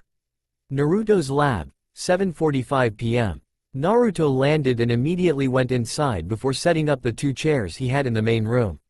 The seal setup he planned to use was in one of the smaller rooms so Anko wouldn't see them too early. He sighed and tried to calm his nerves as Hikari whispered soothing promises from the back of his mind. He looked up as the door opened and Anko stepped in only to immediately sit down in the open chair and stare at him, obviously expecting an explanation. Naruto sighed again and looked Anko straight in the eyes. I hate to say this again, but I need your oath as a kunoichi and as a person that you will not reveal anything of what I say here today.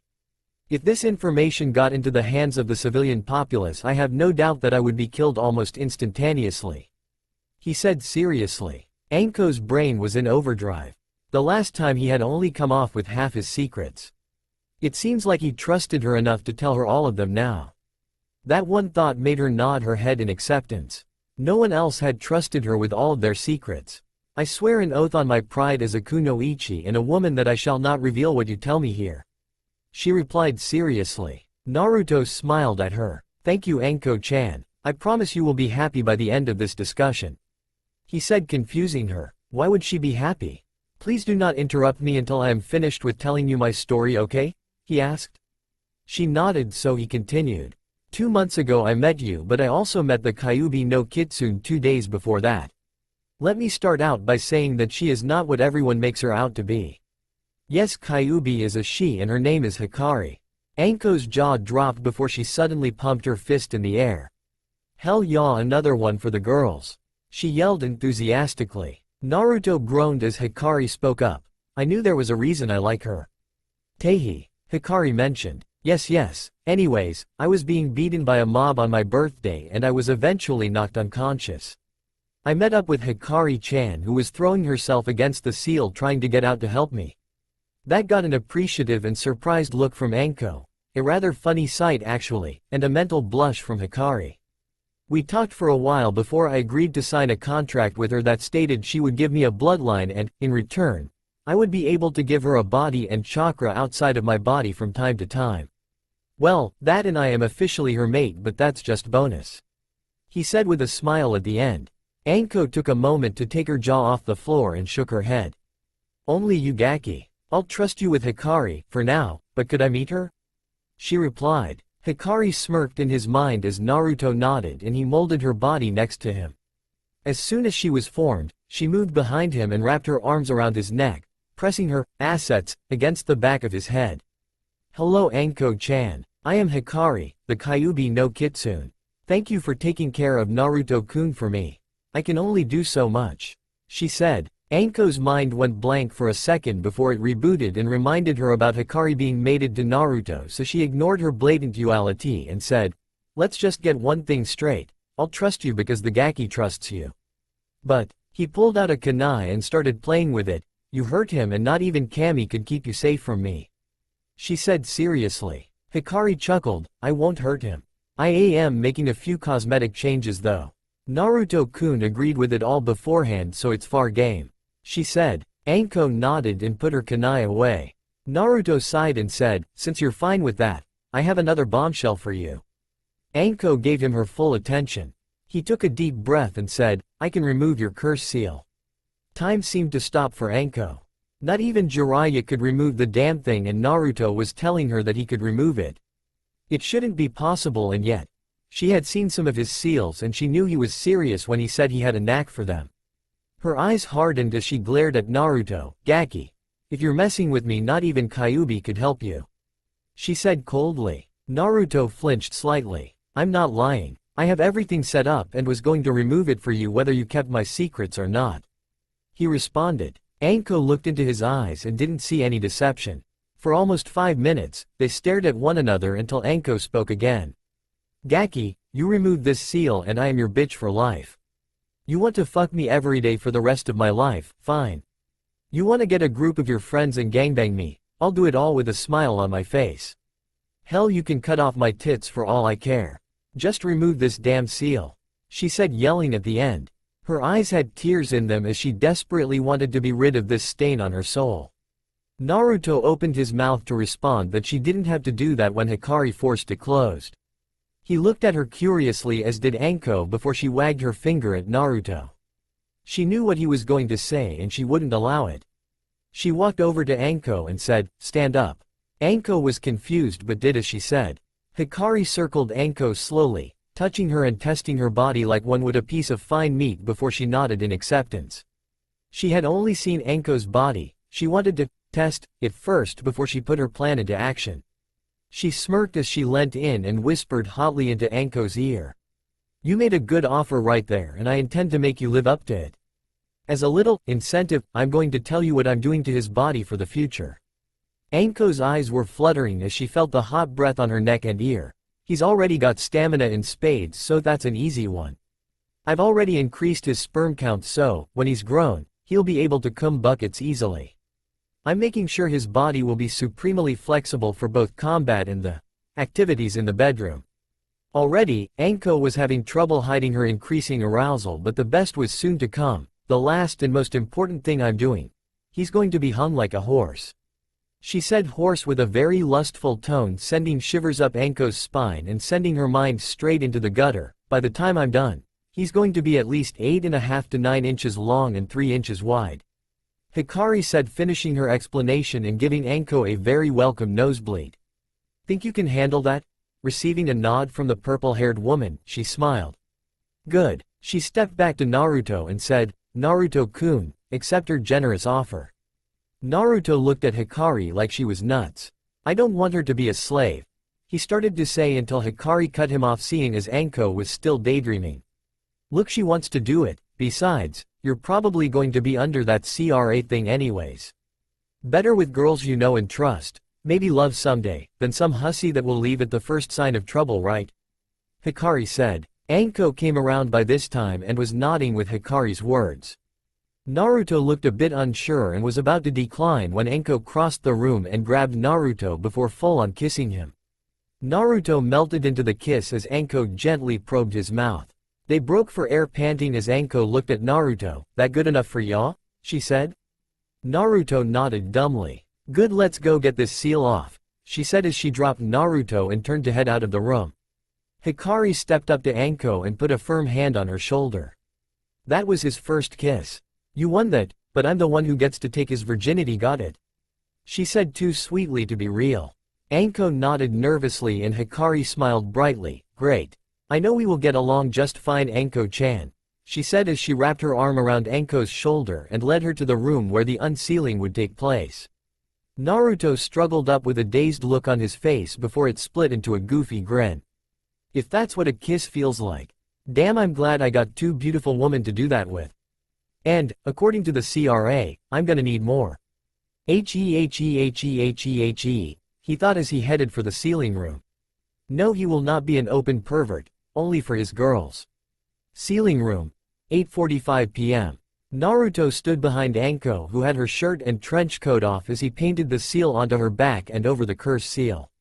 He took his time to ensure that every piece of the seal was perfect and in place. He double-checked and triple-checked the seal on her while Hikari checked the seals he had set up beforehand. Hikari gave him the sign that everything was okay and then disappeared back into her cage so she could complete her part of the unsealing. Naruto had set up an amalgamation of seals. One seal purged the strange chemical that allowed the seal to change the user's mind and body. Another would actually reverse the damages made by the seal. This could not be used for medical reasons because it was specifically made to counteract the chemical compound. Yet another would expel Orochimaru's soul from the seal so that the user's body could, once again, reach its full potential. The last one, made specifically for this night, redirected that piece of Orochimaru's soul into the seal on Naruto's stomach so Hikari could have some fun with the bastard. Naruto nodded as he took his place in the sealing circle. He looked towards Anko, who nodded. Alright, this is going to hurt a lot. Please bear through it, he said. She nodded and pulled out a strip of leather before biting into it. Naruto nodded once more before running through a few activation hand seals and saying, Fuin Hakai. Seal destruction, and slamming his hands onto the seal. Anko felt like every cell in her body was being lit on fire only to be doused and then reset on fire again. It hurt worse than when the seal was first applied. She screamed into the leather strip until her throat was raw and she was heaving for breath before it finally ended. It had felt like hours but, in reality, only took about 2 minutes. She collapsed heaving for breath and was able to turn her head to see Naruto smile warmly at her before she blacked out with a smile on her face. Naruto smiled at Anko and it just intensified as he heard Hikari start tearing into the soul piece that was being utterly destroyed in his mindscape. He got up and slowly walked over to Anko before half dragging her to the bed in the lab and setting the alarm for 8 a.m. He had miscalculated the chakra needed to destroy the seal and had ended up using nearly all of his Junin-level chakra to destroy it. He sighed as he laid down on the floor next to the futon. The next thing he knew, he was inside of Anko's arms as she crushed him to her body. He blushed but promptly passed out from not having any chakra. Hikari giggled in his mind but didn't wake her container. It would be funny to see their reaction in the morning. Naruto's lab, 8 a.m. Naruto awoke to find himself in a very comfortable position. His head was being pushed into the generous cleavage of one Anko Mitarashi. He also noted that he had one of the most restful sleeps of his life. He sighed as he slowly got out of bed and went to make a real breakfast. He had started to henge and buy regular food ever since 2 months ago, but he still loved ramen. He spent a good 15 minutes making a breakfast of eggs and toast before he calmly poured 2 glasses of orange juice and bringing them to the bedroom. He walked in only to see Anko smirking at him. You know, usually, I'd kill a man for being in my ass, she said nonchalantly. Naruto started sweating even as he put the breakfast in front of her on a tray. Good start, she said before she started laughing at the look of complete terror on his face. Calm down, Naruto-kun. After all, I kissed you yesterday and you removed my seal as promised. She smiled softly at him before it turned into a smirk. If you want to touch them, all you have to do is ask, Naruto-sama. She said lustfully. Naruto promptly turned a shade of red to make Hinata jealous and began to shovel in his food. Oh yeah, we are gonna get along just fine, Anko-chan. Hikari said as she laughed in Naruto's mind. Stupid perverted girls. Naruto thought, still blushing, causing Hikari to laugh even harder. Suddenly, Naruto remembered something. Anko-chan, I know you probably want to go run and tell everyone you're free of your seal, but can I ask you to wait off on that until I'm a genin? If the civilians knew I had access to Orotomi's notes. He let the answer trail. Anko sighed, yes, that's fine. I swear those civilians need to die because all these secrets you have to keep are stupid. You shouldn't have to hide for fear of retribution for something you do exceptionally well. she said with a frown. Naruto nodded in agreement. I know what you mean. I'm sad I have to hide it, but once I'm a genin, it won't matter because I'll be under the old man. Not to mention I'll be considered a legal adult, he said. Anko smiled. I can't wait for that day, Naruto-kun. She looked at the clock and noticed it was about 9 a.m. Shit, I've got an interrogation at 9:15. Sorry, but I've gotta go, Naruto-kun. I'll see you for training tonight. She got up and threw her shirt and trench coat on. She wavered for a second before kissing Naruto goodbye on the cheek and dashing out of the door. Naruto's face split into a goofy grin again as he cleaned up the breakfast dishes. Naruto was walking to the academy smiling in his mask like normal.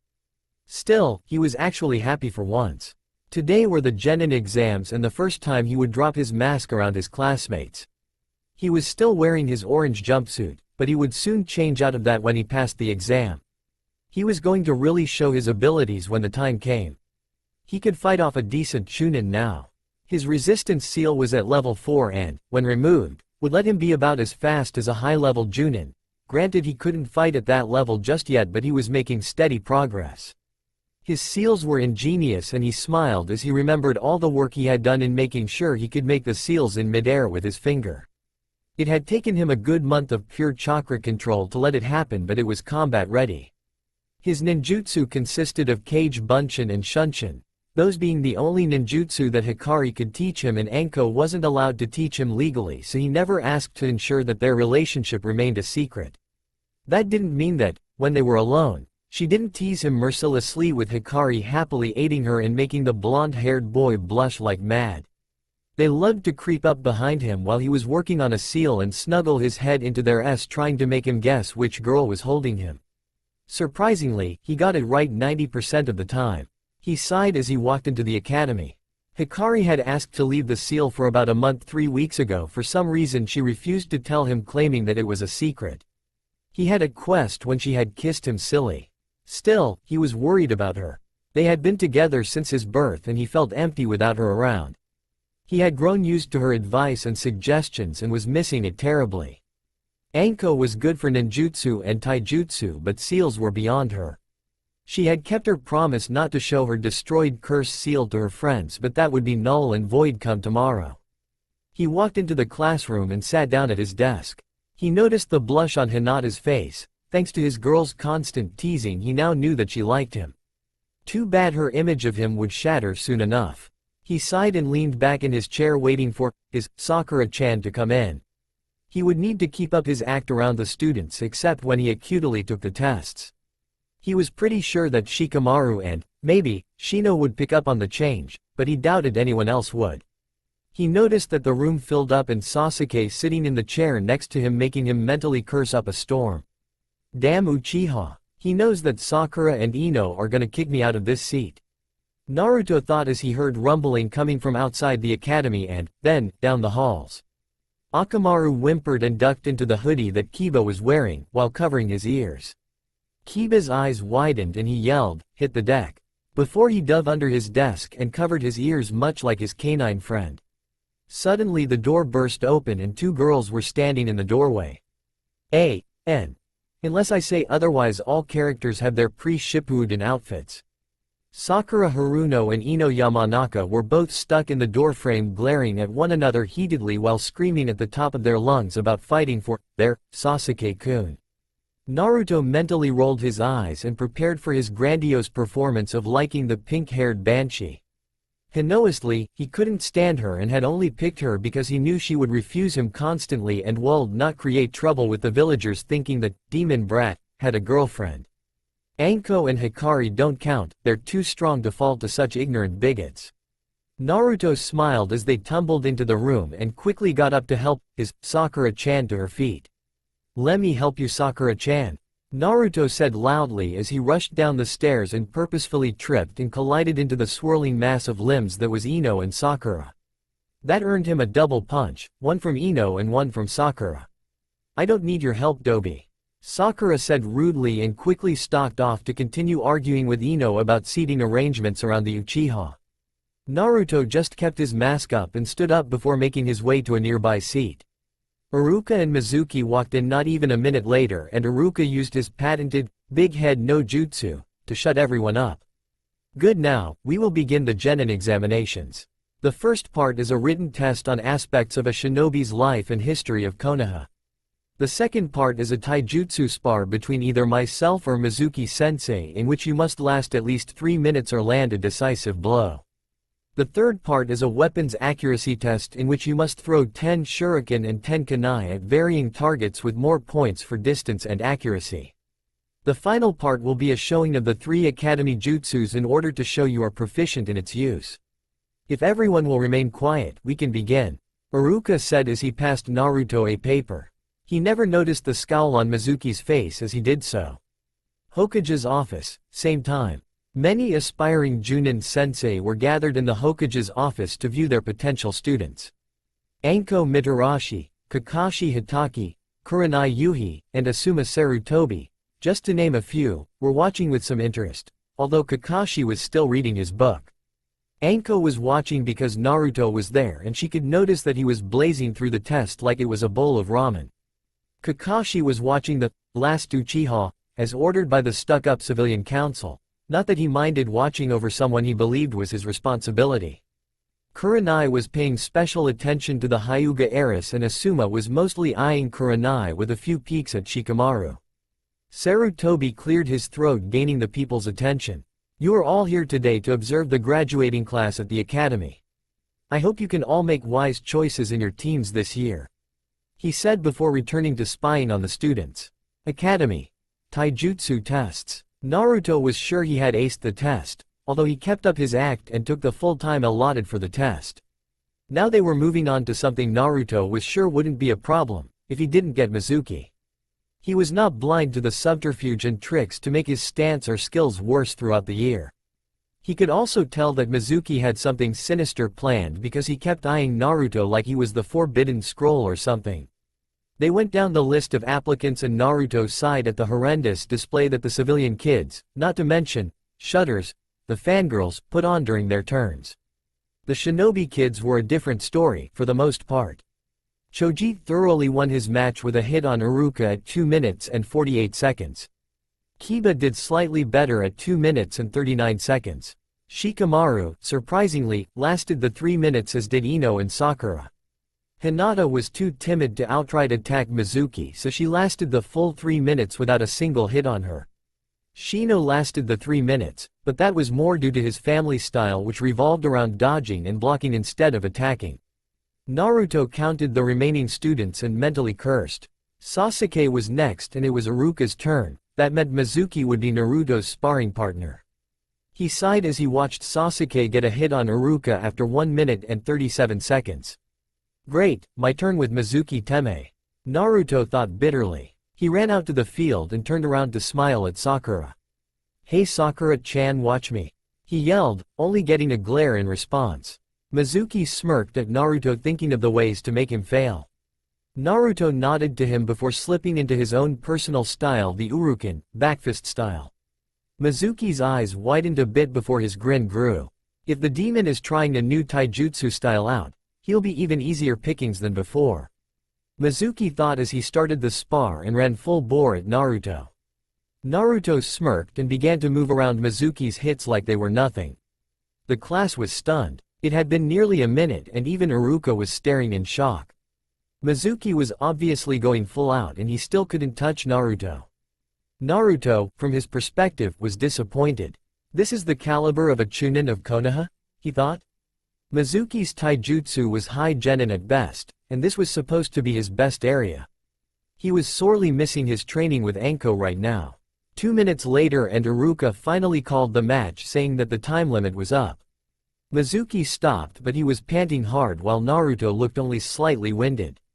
Most of the students figured that Mizuki went easy on him while only 3 believed differently. Ia Alwa Ays knew why you were street strong Naruto-kun. Hinata thought while blushing. His grades do not reflect accurately on this performance. Mizuki-san was not holding back and Naruto-san looks barely troubled. I should have suspected this outcome considering my new hive. Shino thought as he reflected on the new colony he had received via Naruto Uzumaki. Hold your horses folks, this will be explained later.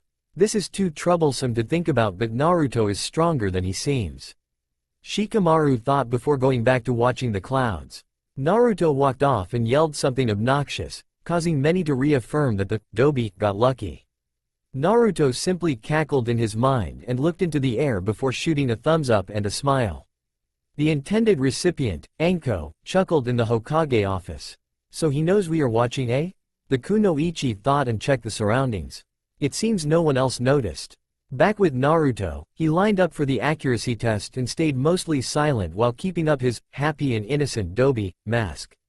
He, again, mentally sighed at the poor scores from the civilian kids, most who joined for either glory or the Uchiha, mostly girls. Naruto paid attention when the clan heirs and Sakura, whom he cheered for, took their tests however.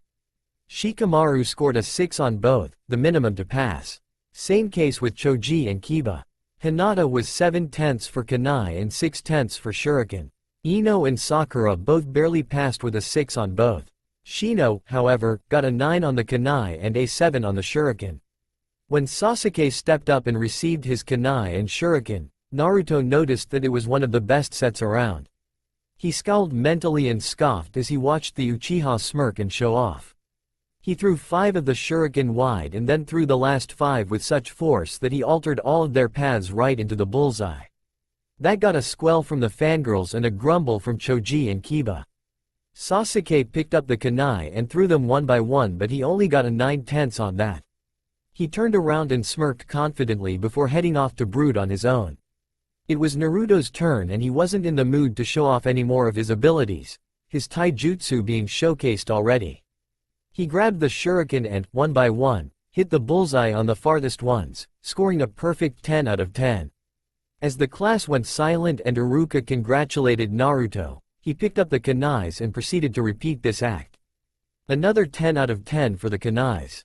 Everyone's jaw dropped. The Dobi had scored a perfect on the taijutsu and the accuracy tests now. That just did not happen.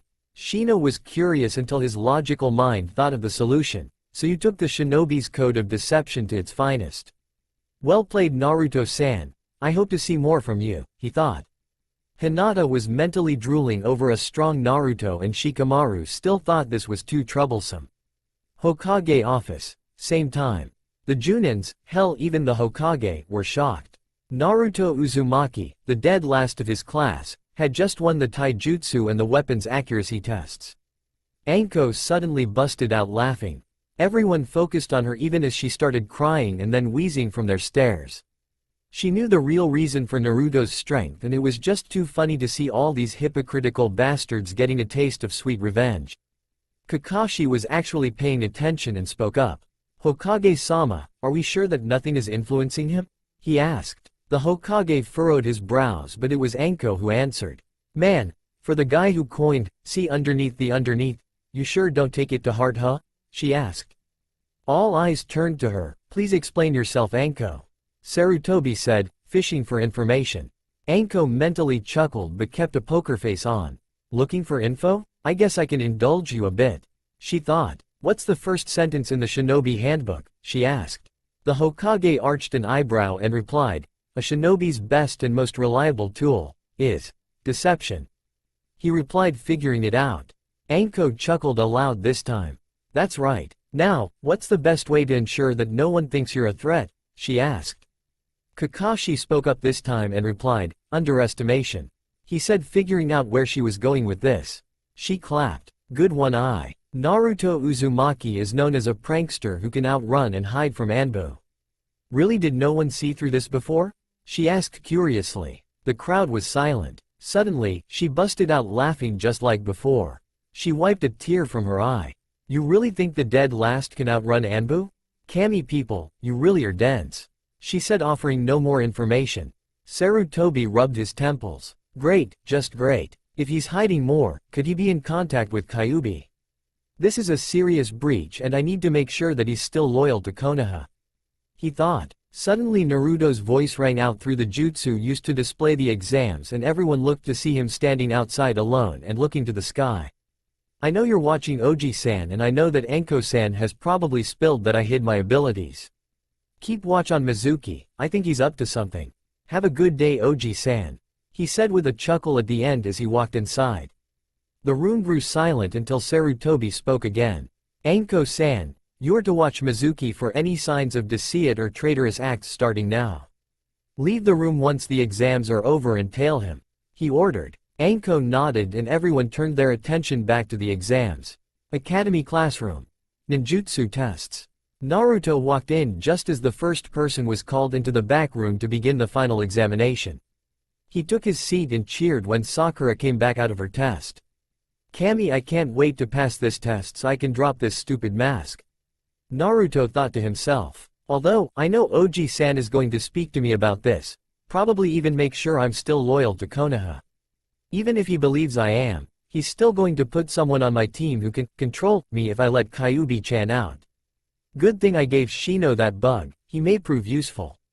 Naruto thought. What most people didn't know was that Naruto was on good terms with Shino and most of the Abarames, so he doubted that Shino would hurt him if something happened. Naruto Uzumaki, Iruka said. Naruto smiled brightly and jumped up to take the test. He ran down the steps, tripping at the bottom to ensure that his mask was still ironclad, and scratched the back of his head nervously as he entered the exam room. Iruka smiled at him, along with a fake smile from Mizuki, and said, "Alright Naruto, you need to perform a kawarimi, henge, and a bunshin technique to pass this portion. You can also show an additional jutsu for extra credit," Iruka said, gaining a nod from his favorite student. "Ready?" he asked. Naruto nodded again and promptly switched with a chair when Mizuki hummed an eraser at his head.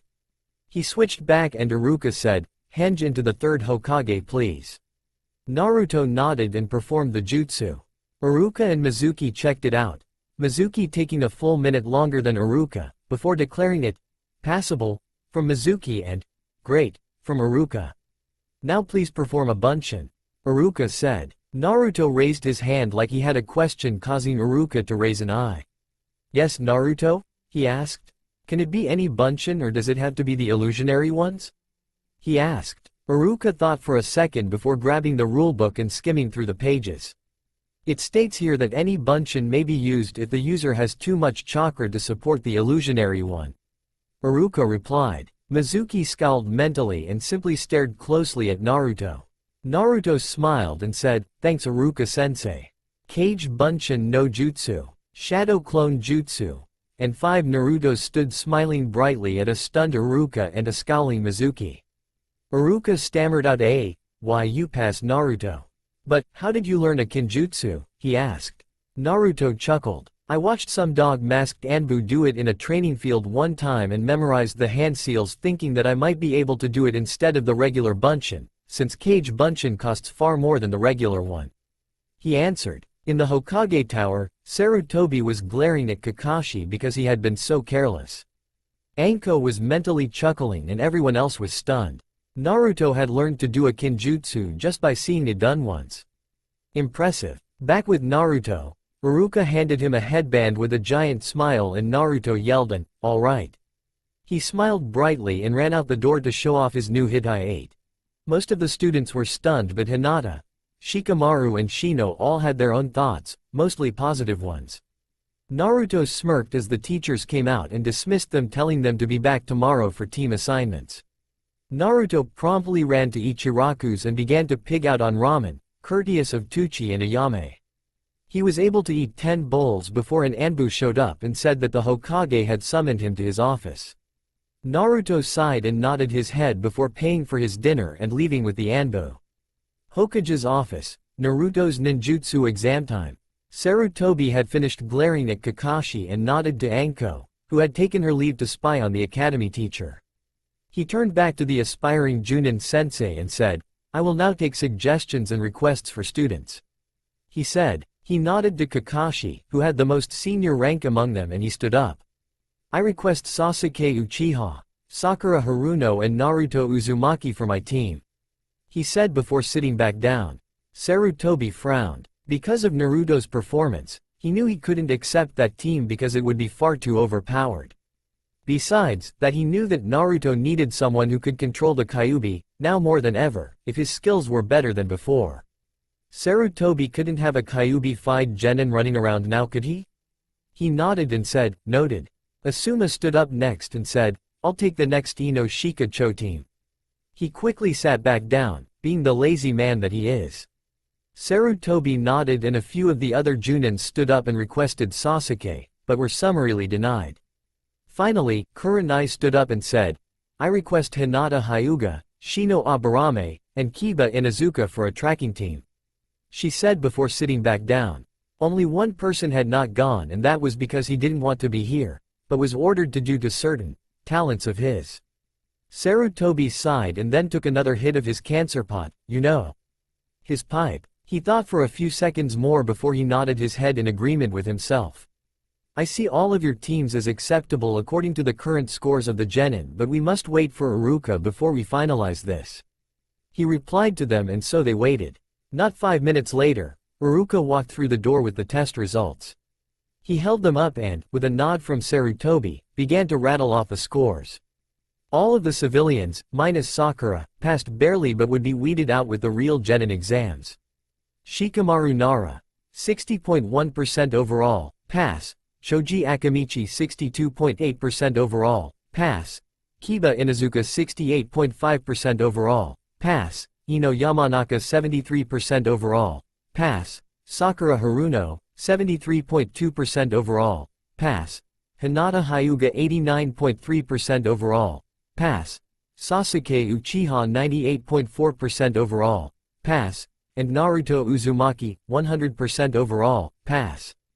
The Junins were quiet until Kurenai spoke quietly. "What was Uzumaki's score again?" she said. Iruka smirked. "A 100% perfect score, Kurenai-san. Naruto seems to have progressed immensely," he replied. The Sandame furrowed his brows and sighed. "Thank you, Iruka. Would you like to stay for team placements and, perhaps, offer some insight into who would work well together?" he said. Iruka nodded and replied, "Sakura Haruno and Ino Yamanaka would not work well together, same with Naruto Uzumaki and Sasuke Uchiha.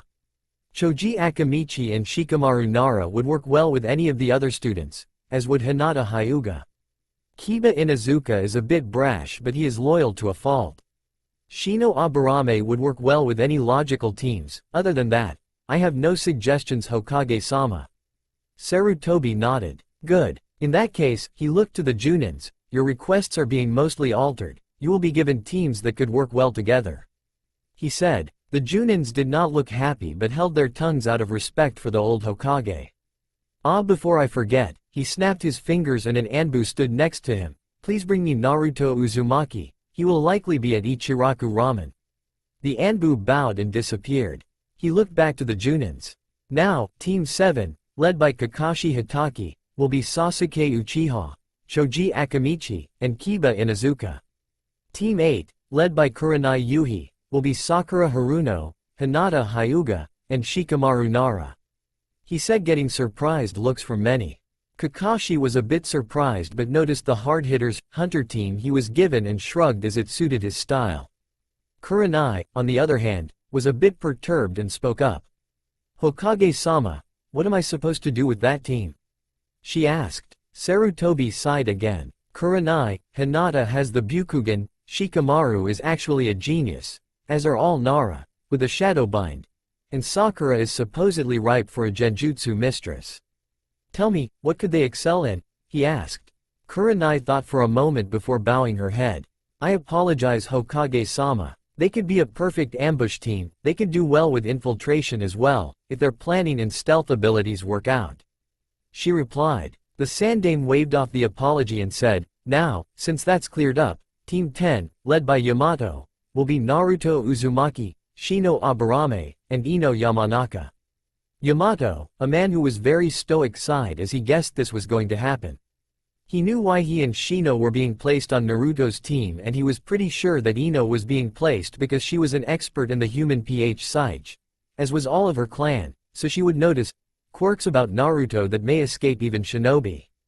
"Hi, Hokage-sama," he said. Once the teams were announced, the Anbu showed back up with Naruto, who smiled brightly at Sarutobi. "Hey Oji-san, did you like the show?" he asked. Sarutobi chuckled and replied, "It was most entertaining, Naruto. I hope you will tell me how you did it." Naruto grew serious and stared the Hokage straight in the eye. "When you come clean, I'll come clean," he countered. The temperature in the room dropped a few degrees and several of the Junins began to grow nervous and tensed, getting ready for a battle. Naruto sighed and the tense atmosphere lessened. "So, you gonna start grilling me or gonna ask Ibiki-san to do that for you?" he asked almost jokingly. Sarutobi laughed, "No number. Still, I am curious as to how you kept hidden all this time and how you knew Mizuki was up to something," he replied. Naruto sighed before he sat down in the chair in front of the Hokage's desk and kicked up his feet. "People hate me, Oji-san. If I showed what I could really do, even with sabotage in the academy, then people would get more violent or even get the council involved. I'm not stupid, Oji-san. I can tell that people fear me, although I don't know why.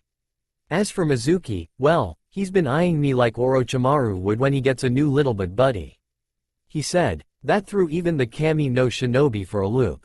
Still, the Sandame chuckled before he grew serious. "I'm sorry, Naruto-kun.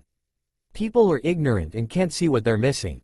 Mizuki is being tailed by Anko as we speak, so thank you for the tip," he replied. Naruto nodded. "Yeah, whatever, don't apologize for them, Oji-san. So, who's my Junin sensei when I pass the real Genin test?" he asked. Sarutobi raised an eyebrow. "So you knew about that too." He sighed and looked into the crowd, secretly looking to Yamato, who nodded his head and stepped forward. "This is Yamato. He recently quit Anbu and wanted to become a Junin sensei," he said. Yamato nodded to Naruto, who nodded back and said, "You seem level-headed. It'll be a pleasure working with you. If that's all, Oji-san, I'm gonna go celebrate some more." Sarutobi nodded and Naruto shocked them once again as he shunshined away in a flash of dark black powder that was swept out of the window. The Sandame looked sadly at where the boy once sat. No child should have to hide their abilities in fear of being persecuted even more. He sighed and dismissed the Junin, who all left their old leader to his paperwork. Time skip. That night, Mizuki chuckled as he leapt through the rooftops with the forbidden scroll in his hands. He chuckled mentally. Even though he couldn't pin it on the Kyubi brat, he would be able to hide out with Orochimaru-sama supporting him. He burst through the tree line and landed on a branch, which he immediately abandoned as it blew up the second his foot left the branch. He landed in a clearing and immediately started to scan his surroundings. Suddenly, a kunai came out of the brush and scratched his cheek. Mizuki's eyes widened as he realized just WHO was chasing him. "Anko-san, I'm taking this scroll back to your master. Why would you stop me?" Mizuki asked. Never let it be said that Mizuki was a good judge of character. Anko burst out of the bushes with a fire in her eyes. "That bastard was never my master," she roared as she advanced on an unsuspecting Chunin. Warning: the scene of torture and removal of manly parts was so gruesome that the author has censored it for the viewer's sanity. "Thank you." Anko skipped happily into the Hokage's office as the Anbu dragged away a mutilated, yet still alive, Mizuki. She smirked at the Hokage and said, "Mission accomplished." Soroboi smiled. "Good work, Anko-san. I'll have Ibiki take care of him," he replied. Anko smiled again and said, "Well, if that's all, I'll be going then." She turned around to leave when Sarutobi spoke again. "Just a moment, Anko-san," he said. She turned around and he motioned to the chair in front of his desk. She took it quietly, a little curious as to what he needed to speak with her about so late in the night. "I would like for you to tell me everything you believe Naruto-kun is capable of," he said seriously. Anko frowned. "Just ask him yourself. I don't keep that close a watch on him. I simply knew that the boy couldn't be the dead last they say he is if he could outrun and hide from Anbu like that," she replied. Sarutobi matched Anko's frown. "Please don't lie to me. I can tell that you know more than you're letting on," he countered. Anko sighed and glared at the Hokage. "I won't betray his trust willingly, Hokage-sama. I can tell you, he's probably about Chunin level right now. Other than that, I won't elaborate without his permission," she replied, hoping to satisfy the Hokage and Naruto. Sarutobi stared at the kunoichi for a moment before sighing and nodding in acceptance. "Fine, I have kept a secret from him long enough. I guess he can keep his for a little while," he told her. Anko glared again. "And when do you plan to tell him about his burden? It's obvious he doesn't trust you now, so why not tell him the reason why he's hated? All you do by keeping it from him is hurt him more," she said. Sarutobi glared back and caused Anko to back off. "He will be told when it becomes necessary and not a moment before," He needs to have as normal a life as possible before he is saddled with that responsibility. He replied. Anko sighed and looked at the Hokage. He's never had a normal life and you know it. Still, I won't press the issue as it isn't my place. I won't tell him anything either, but I still stand by what I said earlier, she said before walking out of the office. Sarutobi took a long draft from his pipe and sighed. She has a point, but the boy must be loyal to the village before he learns of his burden, he thought as he headed home for the night. Next day, Naruto's apartment. Naruto smirked as he woke up and did his morning routine. Today was the day he showed just how strong he was. He did one last check over his body when he noticed something in the mirror. He took a closer look before his eyes narrowed intensely. There was a complex seal on his back. As quickly as he noticed it, it started to fade away. Oh number you don't, Naruto said loudly as he summoned a few stasis seals from the seal on his arm and slapped them on each of his shoulders and right above his waist. Box formation on his back. He glared at his reflection as he tried to get a clear view of it but was severely hampered because he had only one mirror. He sighed and thought for a second before snapping his fingers as he figured it out. He quickly unsealed a few more stasis seals and some ice seals he had made. He activated the ice seals and formed a sheet of ice that reached from the ceiling to the floor and quickly slapped the stasis seals on. He took a kunai and carved a smooth surface on the ice and smiled at his handiwork. He grabbed a small stool nearby, that was usually used when he washed his back, and proceeded to examine the seal. It took him a good half-hour to decipher it but was pissed beyond belief at what he found. It was complex all right. It held a loyalty seal, ensuring that any traitorous thoughts would be correctly steered into nothingness. A seal not unlike the caged bird seal that would allow the user to kill him should he ever decide to betray the village or if someone felt he got out of control, and last, but not least, a summoning seal, like the ones usually used in the Chunin exams, with the kanji for root on it. Naruto was livid. How could Oji-san do this to him? How could the kind old man put a seal that could potentially be used to kill him if the haters in the village found it? How could? Mental tire screech. That's not Oji-san's style at all. Naruto thought, destroying his previous train of thought. He took a closer look at the seal once again and noticed the root symbol connected with the summoning seal. Root? There's no organization like that in Konoha, Naruto thought. He was about to continue when he noticed the time and a knock on his door. He had about an hour to get ready for the academy and he had a sneaking suspicion as to who was at the door. He sighed and pulled on some baggy black cargo pants before he answered the door. Anko stood in the doorway with a dango stick in her hand and smirked at her master's attire. Trying to show off to me, Ruto-kun? How sweet, she said sweetly. Naruto rolled his eyes and let her come in. She noticed the giant seal on his back but ignored it considering who he was. Whatever you say, Hubbyheim, Naruto replied with a smirk as he went towards his bedroom. Anko's smile just got wider. So I'm a princess now, huh? You sure know how to compliment a girl, Ruto-kun, she countered. Naruto stepped into his doorway and turned his head to look at her. Sure you are, only princesses could get away with child molestation and not getting punished, he replied before he disappeared into his room. Anko went red-faced. She knew he wasn't old enough for adult matters, but his maturity often blinded her to the fact that he was supposed to be a 12-year-old boy. She took a seat on the busted-up couch and picked off another dango from her stick. Naruto emerged about 5 minutes later with black shinobi sandals, his black cargo pants, a tight black muscle shirt and a black trench coat with golden flames licking the bottom and the edges of his sleeves. On the back of the coat, the kanji for defense was emblazoned in gold. All in all, he struck an imposing figure considering he had sculpted muscles all over his body. Anko whistled in appreciation. Nice, Naruto-kun. You look good, she commented. Naruto smirked. Thanks, Anko-chan. He thought for a second before adding, say, is there an organization called Root in this village?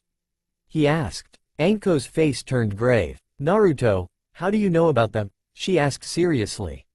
Naruto sighed and proceeded to explain the seal he found. When he reached the part about the summoning seal, Anko started swearing profusely.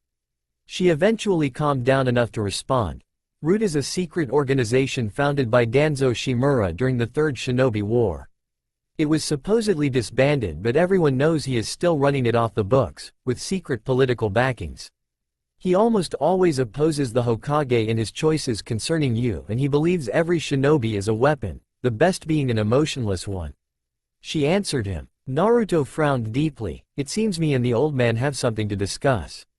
I don't want to trust him, but if what you said is true, I don't want to be associated with Danzo at all, he said. Anko nodded. Good choice, Naruto-kun. She looked at the clock and chuckled. You may want to hurry, you're supposed to be getting your team in 3 minutes. She told him. Naruto glanced at the clock. Shit. Gatago bye, he said loudly before he shunshined to the academy. Anko chuckled and shut his door before heading out to the interrogation department. Academy. Classroom. The newly minted genin were sitting happily chatting about their soon-to-be exciting lives. Someone forgot to tell them the horror of D ranks. Naruto arrived exactly 1 minute before the bell would ring. He walked through the door and many people stopped and stared at the so-called dobi of the class. Many were surprised, and Sasuke, being the emo brooder that he is, said, even if you change your clothes, you're still a dobi. Naruto looked at him blankly before he simply headed up the stairs and sat next to Shino. He was saved from any further comments because Iruka walked in. Naruto kicked back and relaxed as Iruka started on a speech about the duties and privileges of being a genin of Konohagakure.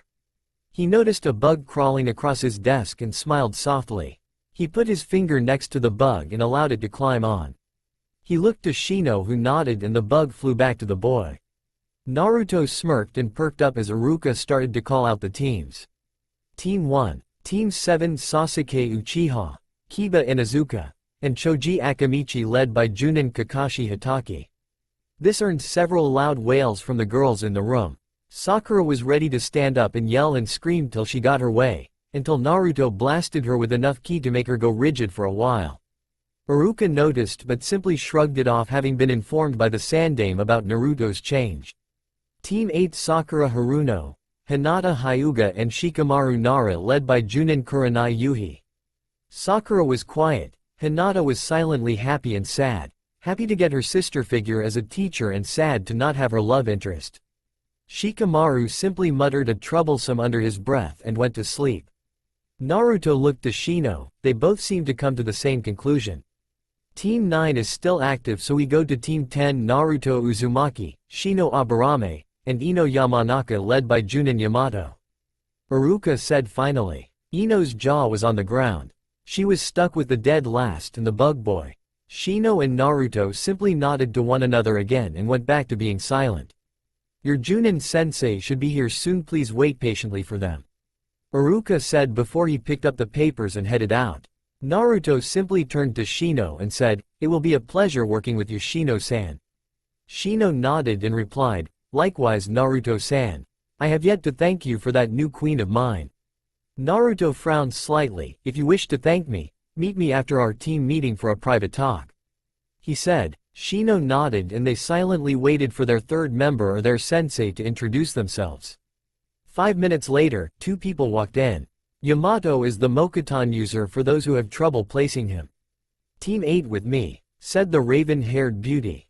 The members of Team 8 silently rose and went after her. Team 10, please follow me to the roof, the emotionally challenged man said. The members of Team 10 quietly shuffled out to the roof. They spread out and Yamato spoke up. Alright, I am Yamato. My likes include plants, my friends, my village, and sushi. My dislikes are traitors, snakes, experiments, and genjutsu. My hobby is gardening and I don't have a dream for the future I'm willing to share. My abilities include Mokuton techniques and a mixture of water and earth-style ninjutsu. Please introduce yourselves in the same manner, he said before pointing at Ino. Ino sighed and said, Ino Yamanaka. My likes are plants, my family, purple and ribs. My dislikes are bigots, rapists and perverts. My hobby is gardening as well, and my dream for the future is to be a strong clan head for the Yamanaka clan. My abilities are my clan jutsu, which allows me to take over a person's mind. They all nodded, although they were surprised about the lack of Sasuke-kun in that introduction. Yamato pointed to Shino next. Shino nodded and continued, I am Shino Aburame. My likes are my family, friends and bugs. My dislikes are hypocrites, bug haters, pesticides, and traitors. My hobbies include communing with my hive minds and discovering new types of bugs. My dream for the future is to have more hives than my father and to be a strong clan head. My abilities are my bugs which eat chakra or flesh to live. His teammates nodded and everyone looked to Naruto. Naruto nodded as well and said, I am Naruto Uzumaki. My likes are my friends, seals, and ninjutsu. My dislikes are genjutsu, traitors, rapists, most of the civilian populace and perverts. My hobbies are training, reading and gardening, somewhat. My dream for the future. I honestly don't trust you enough to share that. My abilities include a personalized taijutsu style and the Kage Bunshin no Jutsu. I won't reveal more, sorry. That earned a frown from Ino and stoic faces from Shino and Yamato. How can he not trust his teammates? Ino thought, slightly offended. His abuse must have been more than I thought, and I wonder if I have to worry about his interest in seals. Yamato thought. It would be logical to assume that he has trust issues given his situation in the village. Shino thought as he remembered the few times he had seen Naruto outside of the academy, and the glares and hate he received for an unknown, and therefore illogical, reason. Yamato nodded, very well. I wish to ask you all a question. There is no right or wrong answer, simply answer in your honest opinion. He said, gaining the attention of the genin. If you were given a test where you had to get a bell from your teacher by noon in order to become a genin, and there were only 2 bells, what would you do? He asked. Naruto thought for a moment before he looked to his teammates and motioned them to come closer. Shino immediately closed the distance and Ino, although reluctantly, quietly followed suit. They began to whisper quietly, and Yamato decided to let them give him a plan so he could test their planning skills, seeing as they already passed the teamwork test he had planned to give. They all nodded and Naruto stepped forward. We would work together to get the bells and then tell the sensei that he had to pass all of us or none of us because there has never been a 2 genin team in Konoha, barring off-duty rosters when a teammate dies. Naruto answered. Yamato chuckled, very well, you pass. Tomorrow we will meet at training ground 10 for our first training as a team. Please be there at 8 AM and be prepared to work. He said before he disappeared in a shunshin. Ino quickly made her way to the stairs and out of the building. She had nothing to speak to her teammates about. Shino turned to Naruto who smirked at him and said, now Shino-kun, we have much to discuss you and I. Naruto put his hand on Shino's shoulder and they disappeared in a shunshin. They reappeared inside of a spare room in Naruto's lab. Shino took a moment and looked around. It was a simple room, no bigger than your average bedroom, with a table, 2 chairs, and 2 cups of tea waiting on the table. Shino's eyebrow rose in curiosity and Naruto answered his unasked question. I sent a clone to create the tea. Hope you don't mind, but I thought we could be comfortable whilst we talk. Naruto said as he motioned Shino to a seat. Shino nodded and sat down, followed by Naruto. Before we get down to the serious stuff, how's your hive doing? Naruto asked. Shino was slightly surprised but answered anyways, they grow steadily every day. I have 3 hives currently. 2 of the regular Kikaichu and 1 of the special bug that was created when it met you. Naruto smirked and Shino took that as a signal. Naruto-san, why is it that the companion that I sent with you for a week is now able to feed on Yuki and consumes only a quarter of what my other companions eat?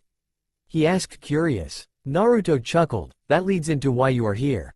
But first, I must ask you. What do you think of me? Naruto asked seriously. Shino sat quiet for a moment before responding. I believe you have hidden much of your skills, especially after today's performance, and you are, more than likely, the strongest genin at this time. Your previous behavior was, apparently, a mask set to hide yourself from something. Perhaps the treatment you received by the villagers? Shino said. He noticed no reaction aside from the slight narrowing of Naruto's eyes but silently confirmed his observation. Overall, I find you to be a kind person with a penchant for pranks that could be a valuable ally and friend. Shino responded honestly. Naruto eyed Shino quietly. 5 minutes ticked by before Naruto replied to Shino's observation. I appreciate your honesty, and I would be honored to be your friend. Your observations are spot on and I must say that I am relieved to see that not everyone my age is blinded by their parents or their own preconceptions. One more question before I explain why I brought you here, if you would be so kind. Naruto asked. He received a nod from Shino before continuing, what do you think of the teams? He asked. Shino thought for a moment before answering. Team 7 would be an ideal assault and tracking team. Team 8 would be a good ambush and capture or infiltration team. Our team is illogical. Ino-san is mismatched with our team. You, Naruto-san, and I would be a good tracking and assault as well. Given your capabilities, this team could possibly be an infiltration and retrieval team. But Ino-san would need heavy training and I would have to be trained specially as well, so it is illogical to assume that combination at this time. Ino-san has only her clan jutsu and her abilities do not suit our styles. Until we determine our affinities, I cannot logically comment on Yamato-sensei as I have not seen his abilities or his skills. Shino replied. Naruto nodded. I thought the same thing. Unfortunately, I know why this team was formed and, given your answers, I feel it prudent to answer your earlier question. Naruto said. At this, Shino seemed to lean a bit closer. The Kyubi no Kitsune is a Biju and no human, no matter how powerful, can kill a Biju. However, a strong human can seal the Biju into a container. Naruto noticed Shino's eyebrows nearly disappear into his hair but continued on. The Yondaime Hokage did not kill the Kyubi, as was told the younger generation, instead he sealed it inside a newborn child, because no Biju higher than Sanbi can be sealed into an inanimate object.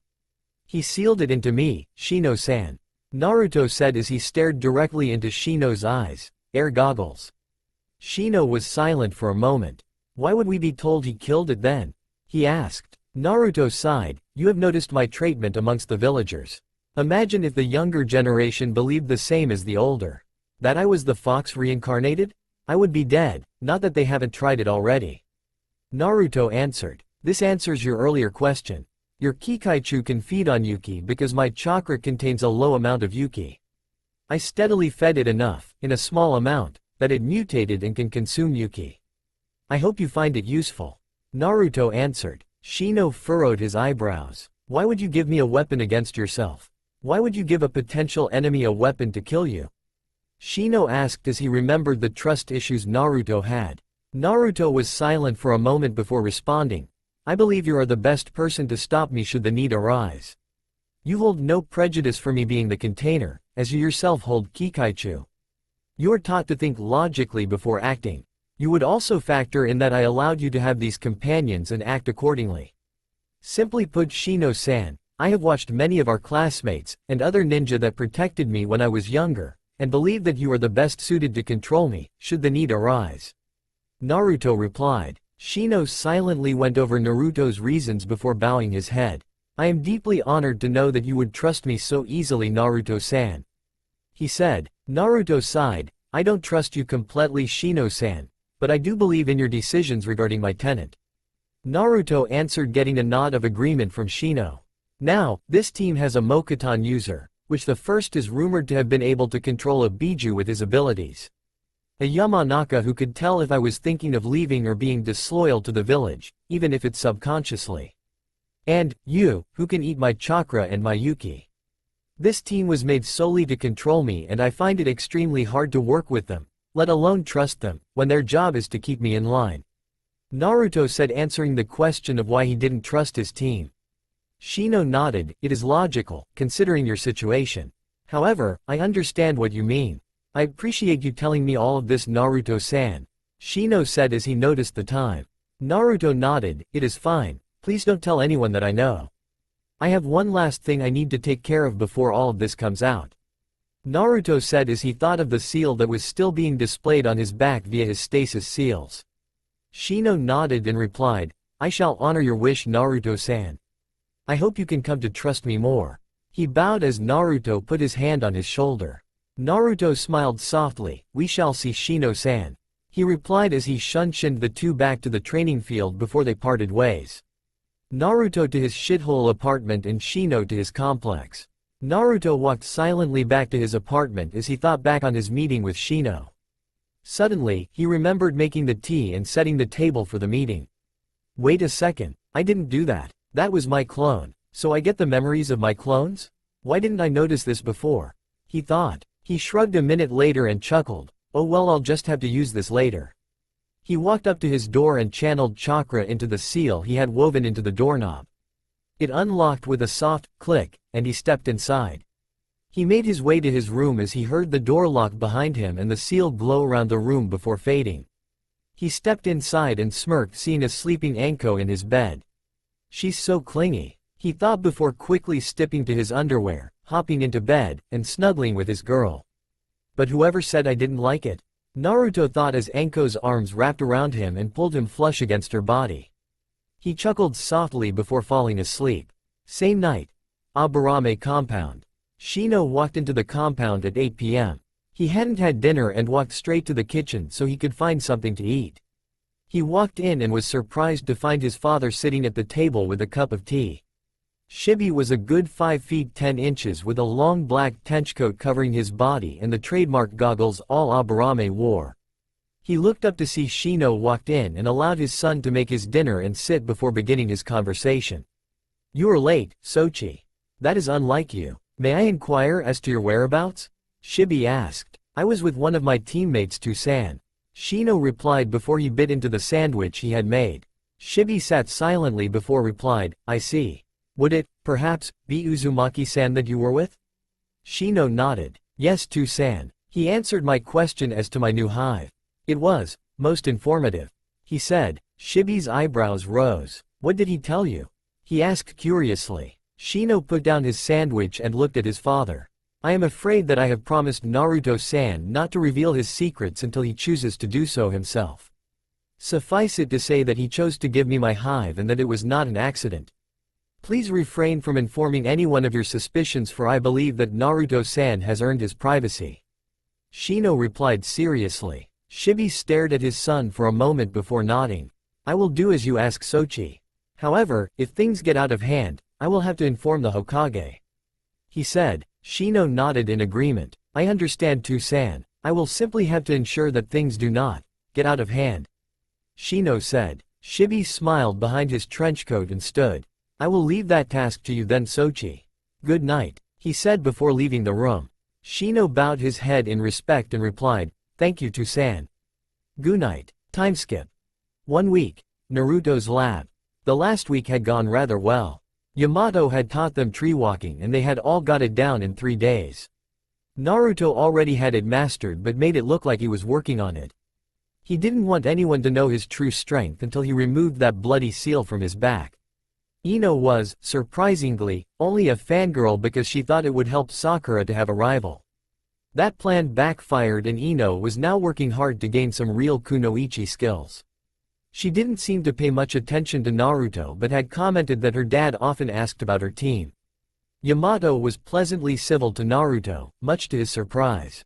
He taught all of the genin equally and actually seemed to enjoy it. He had shown a few of his Mokuton jutsus, like his Moku Bunshin and his Mokuton. Mokujoheki, wood release. Wood locking wall, which had seemed pretty useful in a fight. He did seem to watch Naruto the most, but he knew that Old Man Hokage had ordered it, along with severe political threats, so as to ensure that Naruto wasn't under Hikari's influence. It still made him laugh when he thought about their irrational fear of a woman that loved him. Shino was coming to be Naruto's best friend and they could often be seen working together during their D-rank missions. Shibi and Shino had both kept their word and had not informed anyone of Naruto's secret, not that Shibi knew much, and Naruto was happy to see he could trust someone with his secrets after so long. He really didn't like hiding everything but it was necessary for now. Currently, Naruto was working on the seal that was on his back. He had made liberal use of Kage Bunshin and had several teams studying the separate parts of the seal. He himself was looking at the loyalty seal and couldn't decide between praising the man who made this, or throwing him into the deepest pits of hell. He was leaning toward the latter. Either this guy was a seal master of the highest caliber and is hiding seals that I can't see, or he just didn't give a rat's ass about the target of this seal. If I even try to remove this thing, there's a good chance I'll fry my brain. Naruto said in frustration. Suddenly he found his head in between two fleshy globes and a sweet lilting voice flowing into his ears. Calm yourself Naruto-kun, a woman said. Naruto took a deep breath and smiled softly. Good, now, guess woo, she said smirking behind him as she wrapped her arms around his neck and pulled him closer. Naruto chuckled, I'm gonna guise. Hikari-chan, he said childishly. Hikari laughed as she stepped back and twirled when he spun around in his chair. She winked at him and giggled, good guess. How did you know? She asked mock pouting. Naruto simply smiled. Anko-chan is on a mission for this week so it had to be you. Besides, you were due back about 3 days ago. He replied as he gave her a look that said, start explain. Hikari chuckled nervously and said, sorry about that. She turned to the hallway, oi. Ami-chan, get in here, she yelled into the hallway. Naruto's sweat dropped as a woman stepped into the room. She had long silvery white hair that reached her rump, bright electric blue eyes and a body most women would kill for. She was a good DD size, like Hikari.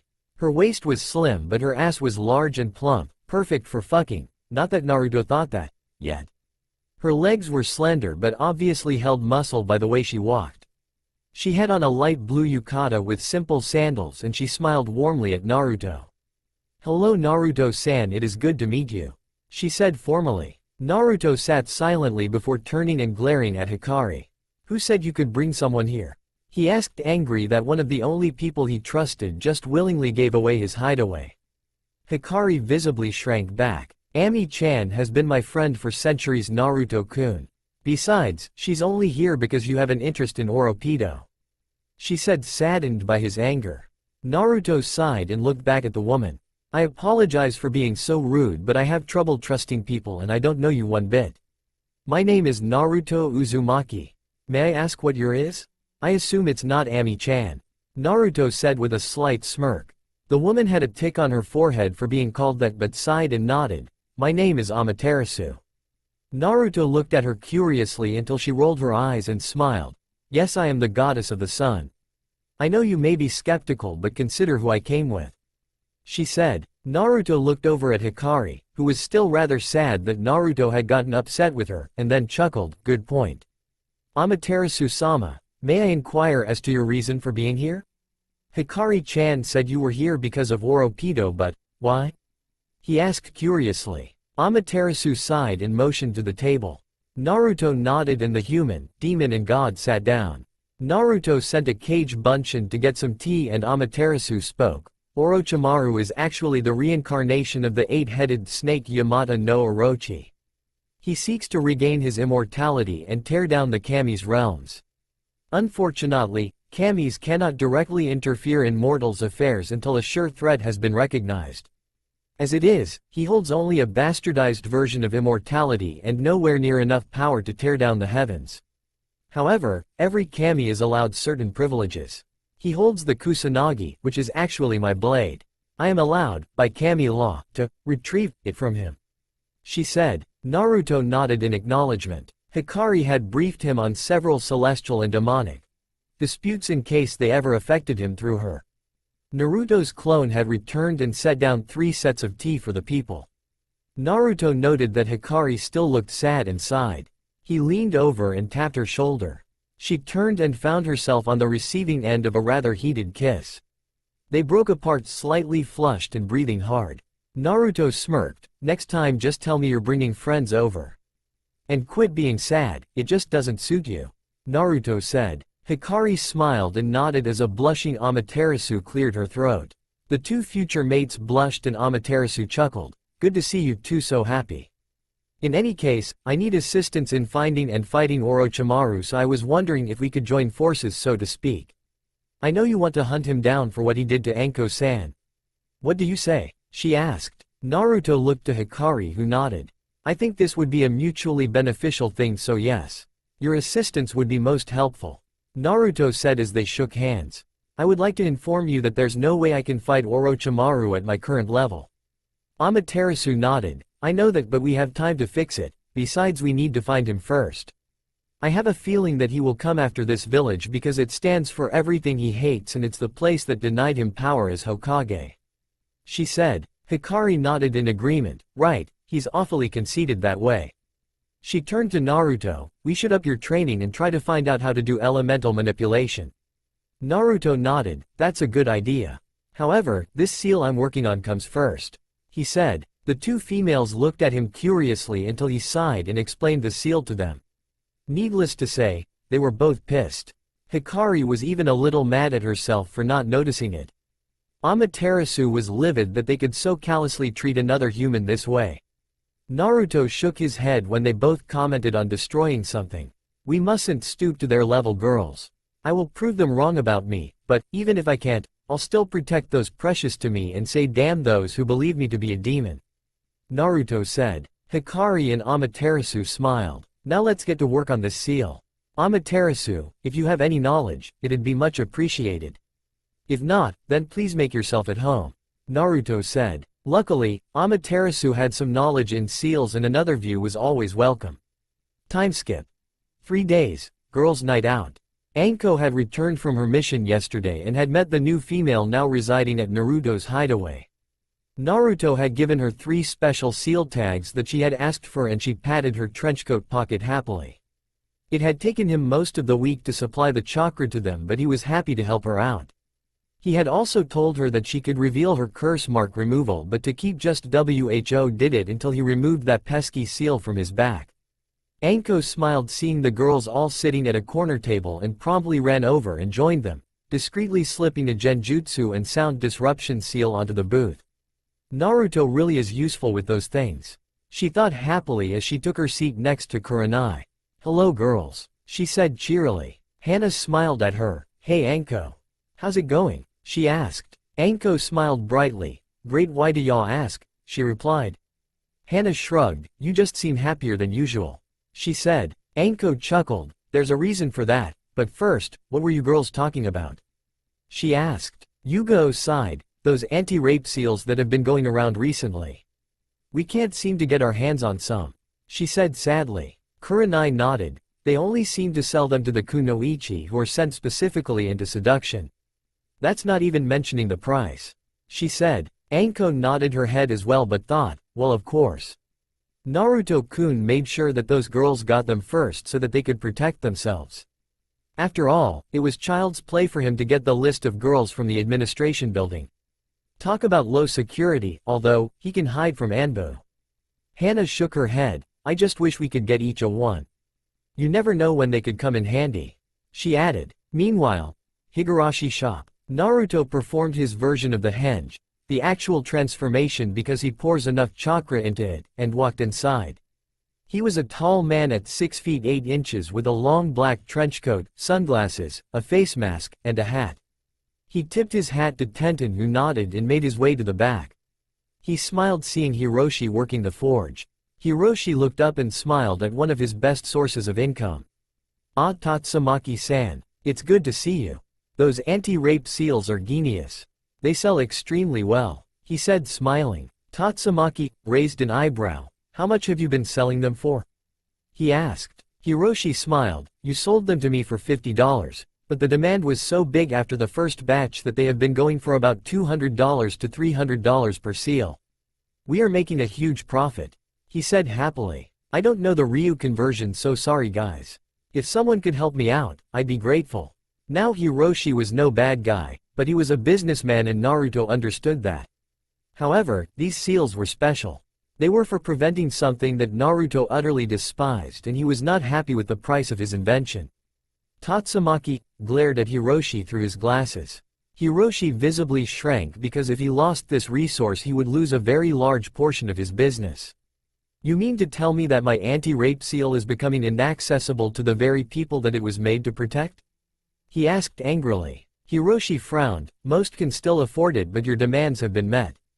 All of the girls in seduction and infiltration have received at least 2, at discounted prices.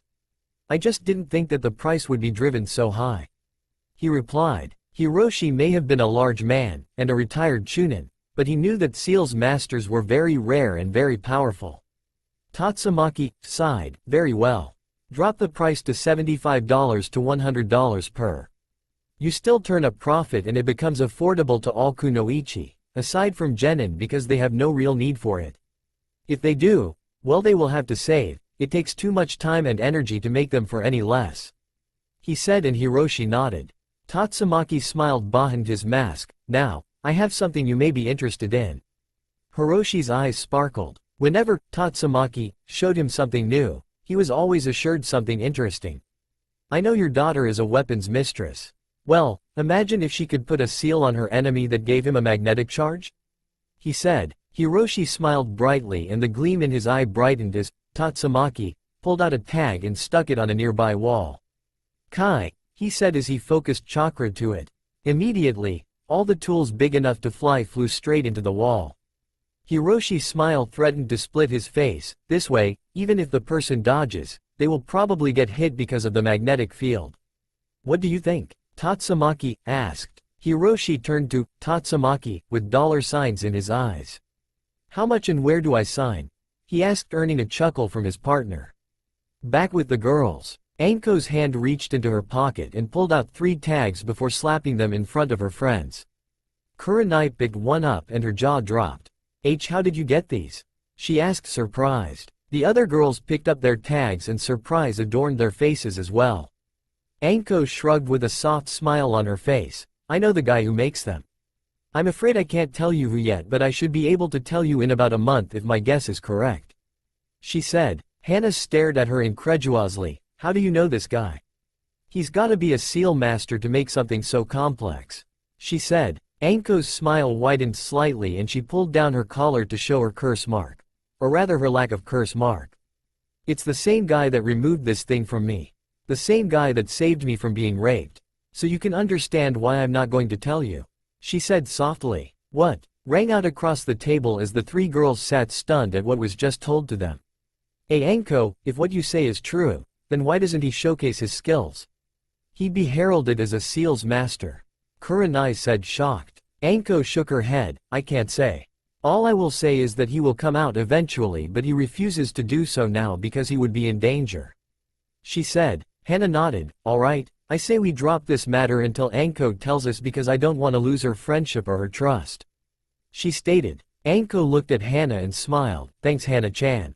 Hannah simply nodded back and the girls agreed to keep it quiet until Anko told them otherwise. They spent the rest of the day in the spa, simply enjoying themselves. Anko waved goodbye to her friends as she made her way back to the hideout. Time warp.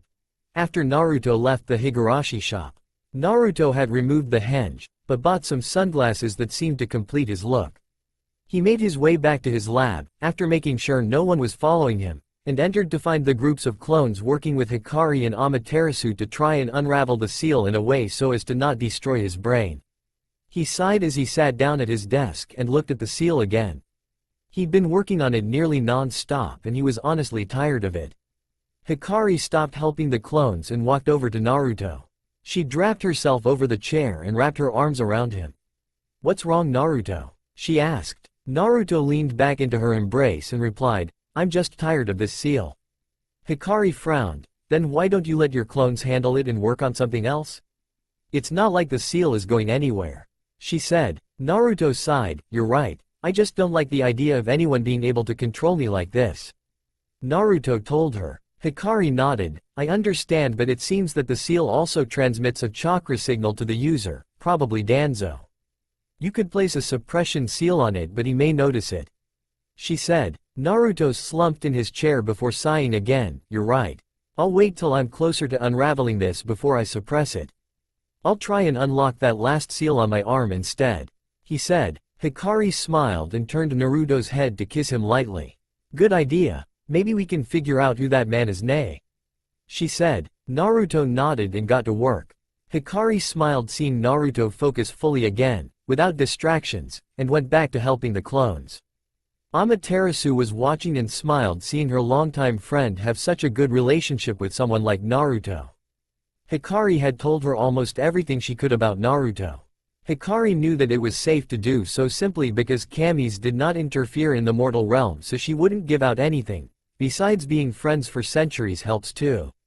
Naruto spent the next 3 hours slowly applying chakra to the complex seal on his arm, trying to find the unlocking mechanism inside the array. He slowly pushed chakra through the various lines of the seal, searching for dead ends, traps, and false releases. It was much like a grid that had pieces and sections that were nothing but traps. Anko walked in just as a poof of smoke surrounded Naruto's arm and he yelled, "Eureka! I got it." He looked up and smiled at the women and clones in the room, looking every bit the 12-year-old he was. The girls all smiled and Naruto turned back to the leather-bound research journal with a note taped onto the front. Naruto looked at it curiously until he picked it up and started to read. The girls came and quietly read it over his shoulder. Dear Naruto, I'm sorry. I know I said that earlier, but I feel the need to say it again. If you have reached this level, then know that I am proud to call you my son and my successor. In this journal are all my notes on the two jutsus that made me both famous and infamous in the Third Shinobi War. The Rasengan, and the Hiraishin, Flying Thunder God. Both are formidable justice and I hope you use them wisely. One last thing before I go. I love you, son, and I hope that you and your mother still love me as well. Naruto sat silent for a moment as the eyes bugged out of Anko's head. Suddenly, he started laughing hysterically. The girls all looked at him as he held the note. He turned towards Hikari, who was on his left, and crushed the note to his chest. Tears were streaming down his eyes. He slowly stopped laughing and started sobbing. The three girls quickly pulled him into a hug and Hikari whispered quiet comforts to her container. Nearly 10 minutes later, Naruto had stopped crying and was wiping the tears from her face. The girls let him go and he put the note back onto the journal. He stared quietly at it for a second before he turned his gaze to the girls. They were all quietly amazed at his sight. This was not the boy they had just comforted as he found his father's notes. This was the man that would master these jutsu and bring the world to its knees should they stand in his way. The fourth son, huh? Well, Naruto-kun, I can't say I'm surprised. You are carbon copy of him and you're a master of seals. Anko said with a smirk. Amatersu and Hikari's eyebrows both disappeared into their hairlines. So, what you gonna do, Naruto-kun? With these jutsu, you could leave Konoha and go pretty much anywhere with assured backing from the hidden village you choose. She said. Naruto shook his head. No way. My two-san gave his life for this village. Not the people in the village but the will of fire that he believed in. I believe that, and I will make these people honor his sacrifice, if I have to. Get ready, Konoha, because the Kiroi Senko, Yellow Flash, will rise again. Naruto said with conviction. He immediately sat down and began to study the notes for the Rasengan. The girls all smiled and Anko began to help him understand shape manipulation while the two immortals went back to helping the clones. Time skip. 2 weeks. Naruto stood in the forest of death smirking. He focused chakra to the palm of his right hand as his left spun over it. He dashed forward at Anbu speeds and slammed his palm into a large boulder while yelling, Rasengan. The boulder shattered into pieces as Naruto retracted his hand and noticed the damage. He smiled. It had taken him a week to learn the jutsu using his clones as a support to make it. Another week to make it with only his hands and in a 5-second interval. Now he needed to work on making it with one hand and making it in under 2 seconds. Anko whistled in appreciation as she noticed the craters from the various Rasengans that Naruto had made. Nice work, Naruto-koi, she said loudly as she landed in the clearing. Naruto turned to her and smiled brightly. Thanks, Hubby-hime, he replied. Anko felt her face heat up slightly but smirked anyway and said, if you don't head back now, you're going to miss your team meeting. She told him. Naruto looked at the sun and yelped as he dashed off into the forest yelling, I'm gonna be late.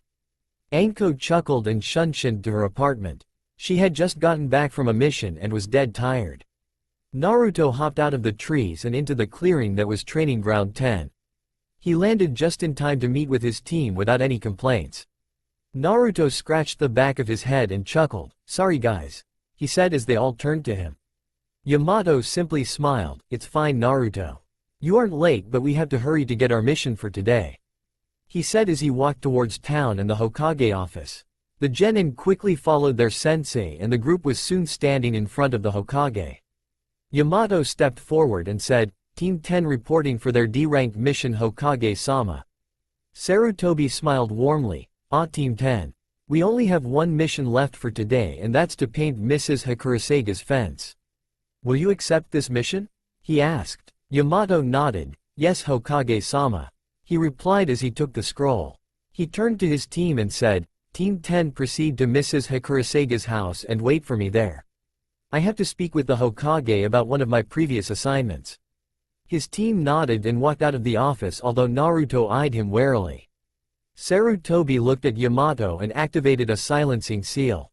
Report, he said. Yamato nodded. Nothing new, sir. He still doesn't trust me or Ino, although he does seem to have a friendship with Shino. He doesn't appear to have any friends inside the village aside from the ramen stand people, Shino, and you sir. The villagers still treat him like the plague even when he's with his team. I can honestly say that if he decided to leave, there isn't much stopping him. He said. Sarutobi sighed, thank you. Tell me though, do you believe him to be a threat to Konoha? He asked seriously. Yamato stood silent for a moment before answering. I do not believe he would attack Konoha outright, sir. He said stoically. Sarutobi nodded, very well, continue your observation. He said as he dismissed the sound seal and his ninja. Yamato shunshined to his team as the Sandame picked up his tobacco pipe. Please Naruto. I have made many decisions for the greater good. I don't want to order your death. I don't want to make another mistake. He thought to himself as he resumed his work. Hikurasega's house, 9 a.m. Team 10 arrived at their destination and walked up to the door. Mrs. Hikurasaga was a pleasantly plump old lady with several cats and a picket fence around her yard. She had several cans of white paint and brushes for the genin to use. When she saw Naruto, she sneered. However, she turned to Ino and Shino and said, why don't you two start on the work? I'll bring you a nice cup of lemonade out soon, she said sweetly. Ino quickly set to work, whilst Shino seemed to hesitate before Naruto nudged him quietly. Yamato shunshined to the location just as Mrs. Hikurasaga turned to Naruto with a sneer on her face. You, little demon, are to work on the other side of the fences. I can't have you corrupting those poor children more than you have, she said as she thrust a brush and some paint into his hands. This was the scene that Yamato shunshined into. He frowned when she waved cheerily to him and noticed that Naruto did as she said, but his hands were gripping the paint and the brush rather tightly. Hello, I'm happy to see such bright and energetic faces working on my fence, she said to him. He nodded and she proceeded to ramble on about the two, who were working, before she walked inside to make some lemonade as she promised. Yamato was about to walk over to Naruto when Ino stopped painting next to him. Yamato-sensei? Why does everyone treat Naruto so badly? His pranks weren't that bad, she said. She still hadn't caught on to her two-san's gentle proddings about Naruto. Yamato sighed, all I can say is that they see him as something he's not for reasons out of his control. Don't dig too deep, you may not like what you find, he said seriously as Mrs. Hikurasaga came out with 4 glasses of lemonade. She swiftly handed them out to the genin and their sensei before heading over to Naruto with the last one. She picked it up and drank it in front of him before heading back inside to do the dishes. She spent most of the morning torturing Naruto and Yamato grew sick of it.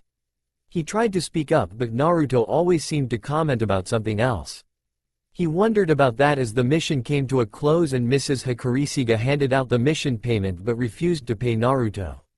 You didn't work at all, she said to him as she turned her back and started into the house. Yamato opened his mouth but Naruto simply chuckled and covered his sensei's mouth before the door slammed in their faces. Yamato turned and glared at Naruto saying, Naruto, I don't know why you kept me from saying something but you better have a good reason for stopping me from berating a civilian who was harassing a ninja, he said seriously. Naruto stared at him for a moment before he put his hands in his pockets and headed towards the Hokage tower. He shrugged and said, it won't change her mind so why bother? It'll take more than idle threats to make them realize they're wrong. Yamato closed his mouth and the team started to follow Naruto. They still had to turn in the mission report anyways. They walked into the Hokage office and Sarutobi smiled at them. Ah, Team 10, glad to see you back, he said. Naruto stepped forward and said, Gigi, I request 2 C-rank lightning jutsu in reparation for my non-payment at the hands of one Mrs. Hikurasaga. The people in the room stood shocked. Sarutobi cleared his throat. I'm afraid that's not possible, Naruto. If she refused to pay you, he said before Naruto interrupted him as he walked over to the bookshelf and pulled out the book on Konoha Charter. Naruto flipped through the pages and read aloud. If any ninja is denied payment by a civilian of Konoha, that ninja is allowed reparation in the form of nin, general, tai, irio, or fuin jutsu scrolls from the Noah vault. 1 D rank is equal to 2 C rank, 1 C rank is equal to 1 B rank and 1 C rank. 1 B rank is equal to 1 A rank and 1 B rank. 1 A rank is equal to 2 A rank. 1 S rank is equal to 1 S rank. Naruto stated. The people on his team stood silently as Sarutobi eyed his surrogate grandson. Eventually, he sighed, very well. I will also be adding Mrs. Hikarisuga to the blacklist. I am sorry Naruto, he said. Naruto shrugged, I got a good deal out of it in my opinion. However, I will no longer take this abuse sitting down Oji-san. Your methods have not worked so I will resort to my own if it becomes necessary.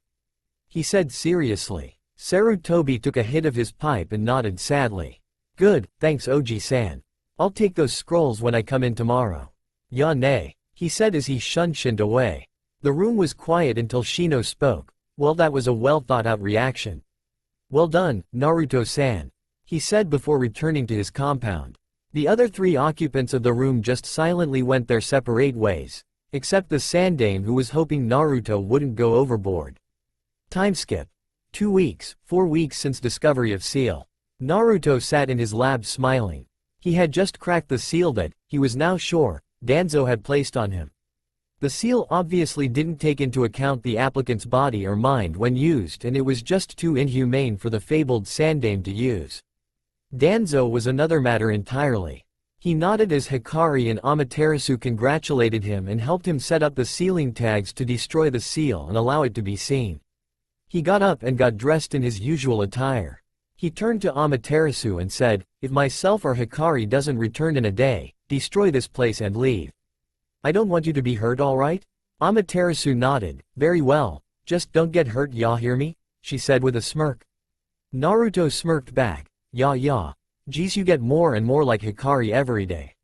He said, youch. He yelled as Hikari smacked him upside the head.